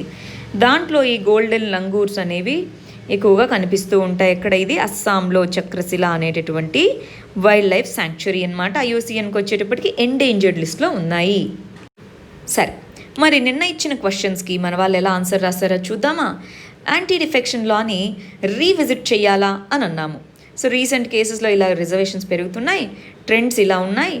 సో యాంటీ డిఫెక్షన్ లాని రీవిజిట్ చేయాలా అన్నదానికి సొల్యూషన్స్ కంటే కూడా ప్రాబ్లమ్స్ రాయాలి. సో ప్రాబ్లమ్స్ రాయాలండి. ఇదిగో ఈ రీజన్స్ వల్ల రీవిజిట్ చేయాలి అన్నది ఎక్కువ రాయాలి, సొల్యూషన్స్ అన్నది కొద్దిగా రాయాలి. ఎందుకని ఇలా చేయాలి అని చెప్పేసి ఈ క్వశ్చన్ని చూడండి. ఫస్ట్ రీసెంట్గా జరుగుతూ ఉన్నటువంటి ఇష్యూస్ ఏంటి అది ఇంట్రొడక్షన్లో రాసుకుంటారు. మరి అసలు ఆ యాంటీ డిఫెక్షన్ లాలో రీసెంట్గా జరుగుతున్న వాటిలో ప్రాబ్లమ్స్ ఏమున్నాయి దాన్ని ఎలాబరేట్ చేయాలి. కంక్లూజన్కి వచ్చేటప్పటికి వే ఫార్వర్డ్ లాగా మరి ఏం చేద్దాము, దీన్ని ఎఫెక్టివ్గా వాడుకోవాలంటే అమెండ్ చేద్దామా, ఏం చేద్దాం అది రాయాలి. గమనించారా? ఇది మన ఫ్రేమ్వర్క్ అవ్వాలండి. సరే, నెక్స్ట్ చూడండి. స్టూడెంట్ ఇలా జరిగింది, రీజన్స్ ఏంటి, కన్సర్న్స్ ఏంటి, ఏ విధంగా దాన్ని మార్చాలి అని చెప్తున్నారు. ఇందాక అన్నట్టు మనం స్కోప్ అనేది మనకు అర్థం అవ్వాలి. క్వశ్చన్లో ఏం అడుగుతున్నారో దాని గురించి ఎక్కువ రాయాలి, మిగిలిన వాటి గురించి యావరేజ్గా రాసుకోవాలి. మనం టాపిక్కి ఆన్సర్ రాయట్లేదు, క్వశ్చన్కి ఆన్సర్ రాస్తున్నాం కాబట్టి స్పెసిఫిక్గా చూసుకోవాలండి. సరే ఇక్కడ చూడండి ఎలా రాశారు. యాంటీ డిఫెక్షన్ లా అంటే ఏంటి, కన్సర్న్స్ ఏమున్నాయి, యాంటీ డిఫెక్షన్ లాలో ఉన్న కన్సర్న్స్ ఏంటి, వే ఫార్వర్డ్ ఏంటి. చూడండి కన్సర్న్స్ ఎక్కువ రాశారా ఎగ్జాంపుల్స్తో సహా. గుడ్. కన్సర్న్స్ అనేవి మనకి ప్రాబ్లమ్స్ అనేవి ఎక్కువగా రావాలండి, ఆ తర్వాత వే ఫార్వర్డ్ చిన్నగా రావాలి. ఇది మన క్వశ్చన్లో ఉన్నటువంటి మెయిన్ పార్ట్. ఇక్కడ గమనించండి, యాంటీ డిఫెక్షన్ లా అంటే ఏంటి, రీసెంట్గా ఉన్నటువంటి ఇష్యూస్ ఏంటి, మెజర్స్ ఏంటి, ఫైనల్గా ఇది రాశారు. ఎప్పుడు కూడా గుర్తుపెట్టుకోవాలి 250 వర్డ్స్లో కంప్లీట్ అయ్యేలాగా చూసుకోవాలండి. సో ఇప్పుడు మనం చూస్తే 300 to 400 వర్డ్స్ ఉన్నాయి. సో కొంచెం తగ్గించాలి. ఇదిగో ఇది ఉందా, దీన్ని షార్ట్ చేసుకోవాలి, షార్ట్ చేసుకొని తక్కువగా రాయాలి. సరే ఇక్కడ చూడండి, యాంటీ డిఫెక్షన్ లా అన్నది ఇలా ఉంది. నీడ్ అసలు ఏంటి, రీజన్స్ ఎందుకు విజిట్ చేయాలి, మోడిఫికేషన్స్ ఏంటి అన్నారు. సో ఇది తీసేయండి, ఇది అడగలేదు కదా మనం క్వశ్చన్లో, దీని గురించి రాస్తే ఎక్కువ స్పేస్ అయిపోతుంది. దీని గురించి మీరు ఎక్కువ ఎలాబరేట్ చేయాలి, క్వశ్చన్లో అడిగిన పాయింట్ మీద ఎలాబరేట్ చేయండి, రైట్. సరే ఇక్కడ చూడండి ఎలా రాశారు, పార్టీ ఫిరాయింపుల చట్టము. సో దాని గురించి మొత్తం రాసి, మినహాయింపులు రాసి, ఇదంతా కూడా మనకు అడిగారా క్వశ్చన్లో, అడగలేదు. ప్రయోజనాలు కేసులు అడిగారా, అడగలేదు. బాగా గమనించాలండి. సో మీరు ఒక మంచి ఎగ్జాంపుల్ని మనకి అందరికీ నేర్పిస్తున్నారు. సో ఏంటి, మనము జనరల్గా కూడా స్టార్టింగ్లో ఆన్సర్ రాసేటప్పుడు కంటెంట్ మనకు తెలిసిందంతా రాయాలనుకుంటాం, కానీ క్వశ్చన్లో ఏం అడిగారో దానికి తగ్గట్టుగా రాయాలి. మనకున్న ఆపర్చునిటీ ఏంటి, 10 మంది స్టూడెంట్స్ దాకా ఆన్సర్స్ రాస్తున్నారు ఎవ్రీడే. సో ఒకసారి మీరు ఆన్సర్స్ చదవాలి. చదివి తర్వాత మనము స్టార్టింగ్ స్టేజ్లో ఉన్నామనుకోండి, ఆన్సర్స్ చదివితే ఇంకా బెటర్గా ఎలా రాయొచ్చో మనకు అర్థమవుతుంది. అలాగ మీరు రాసుకోవడానికి ప్రయత్నించండి. స్కోప్, చాలామంది ఇక్కడే మిస్ అవుతూ ఉంటారు. స్కోప్, క్వశ్చన్లో ఏం అడిగితే అది రాయాలి, కాన్సెప్ట్ కాదు. ఇక్కడ చూడండి, పార్టీ ఫిరాయింపుల చట్టము. సో దీంట్లో ఉన్నటువంటి లోపాలు ఏంటి, సో దీన్ని షార్ట్గా దీంట్లో కలిపేసేయండి. చట్టపరమైన ప్రయోజనం, లోపాలు ఏంటి అన్నదే మనం ఎక్కువ రాయాలి. వే ఫార్వర్డ్ రాశారు, గుడ్. సో దీన్ని ఇక్కడ చూసారా, ప్రతిదానికి ఒక ఎగ్జాంపుల్తో రాశారు. ఇలాగ ఎగ్జాంపుల్తో రాయడం అన్నది మంచి వే ఆఫ్ రైటింగ్ అన్నమాట. సరే ఇక్కడ చూడండి, యాంటీ డిఫెక్షన్లా అంటే ఏంటో రాశారు, దాని యొక్క రిలవెన్స్ ఏంటి రాశారు. సో అవంతా మనకి స్కోప్ని అర్థం చేసుకొని రాయాలండి, రిలవెన్స్ అక్కర్లేదు. దాని యొక్క రిలవెన్స్ తగ్గిపోతుంది ఎందుకని అన్నదానికి మీరు ఇలా రాశారు కదా, ఇవన్నీ పాయింట్స్ అన్నీ రాశారు, బట్ చాలా లెంగ్తీగా అయింది. సో హెడ్డింగ్స్ పెట్టుకొని పాయింట్ 1, పాయింట్ 2 అలాగ నీట్గా రాయడానికి ప్రయత్నించండి. ఇది ఇవాల్టి మన మెయిన్స్ క్వశ్చన్. ఇవి మన first set of prelims questions అండి. ఇవి మన second set of prelims questions. వీటికి ఆన్సర్స్ కమెంట్ సెక్షన్లో ఇవ్వండి. రేపు మనం వీటికి కరెక్ట్ ఆన్సర్స్ ఏంటో చూద్దాం. All the very best. Thank you very much.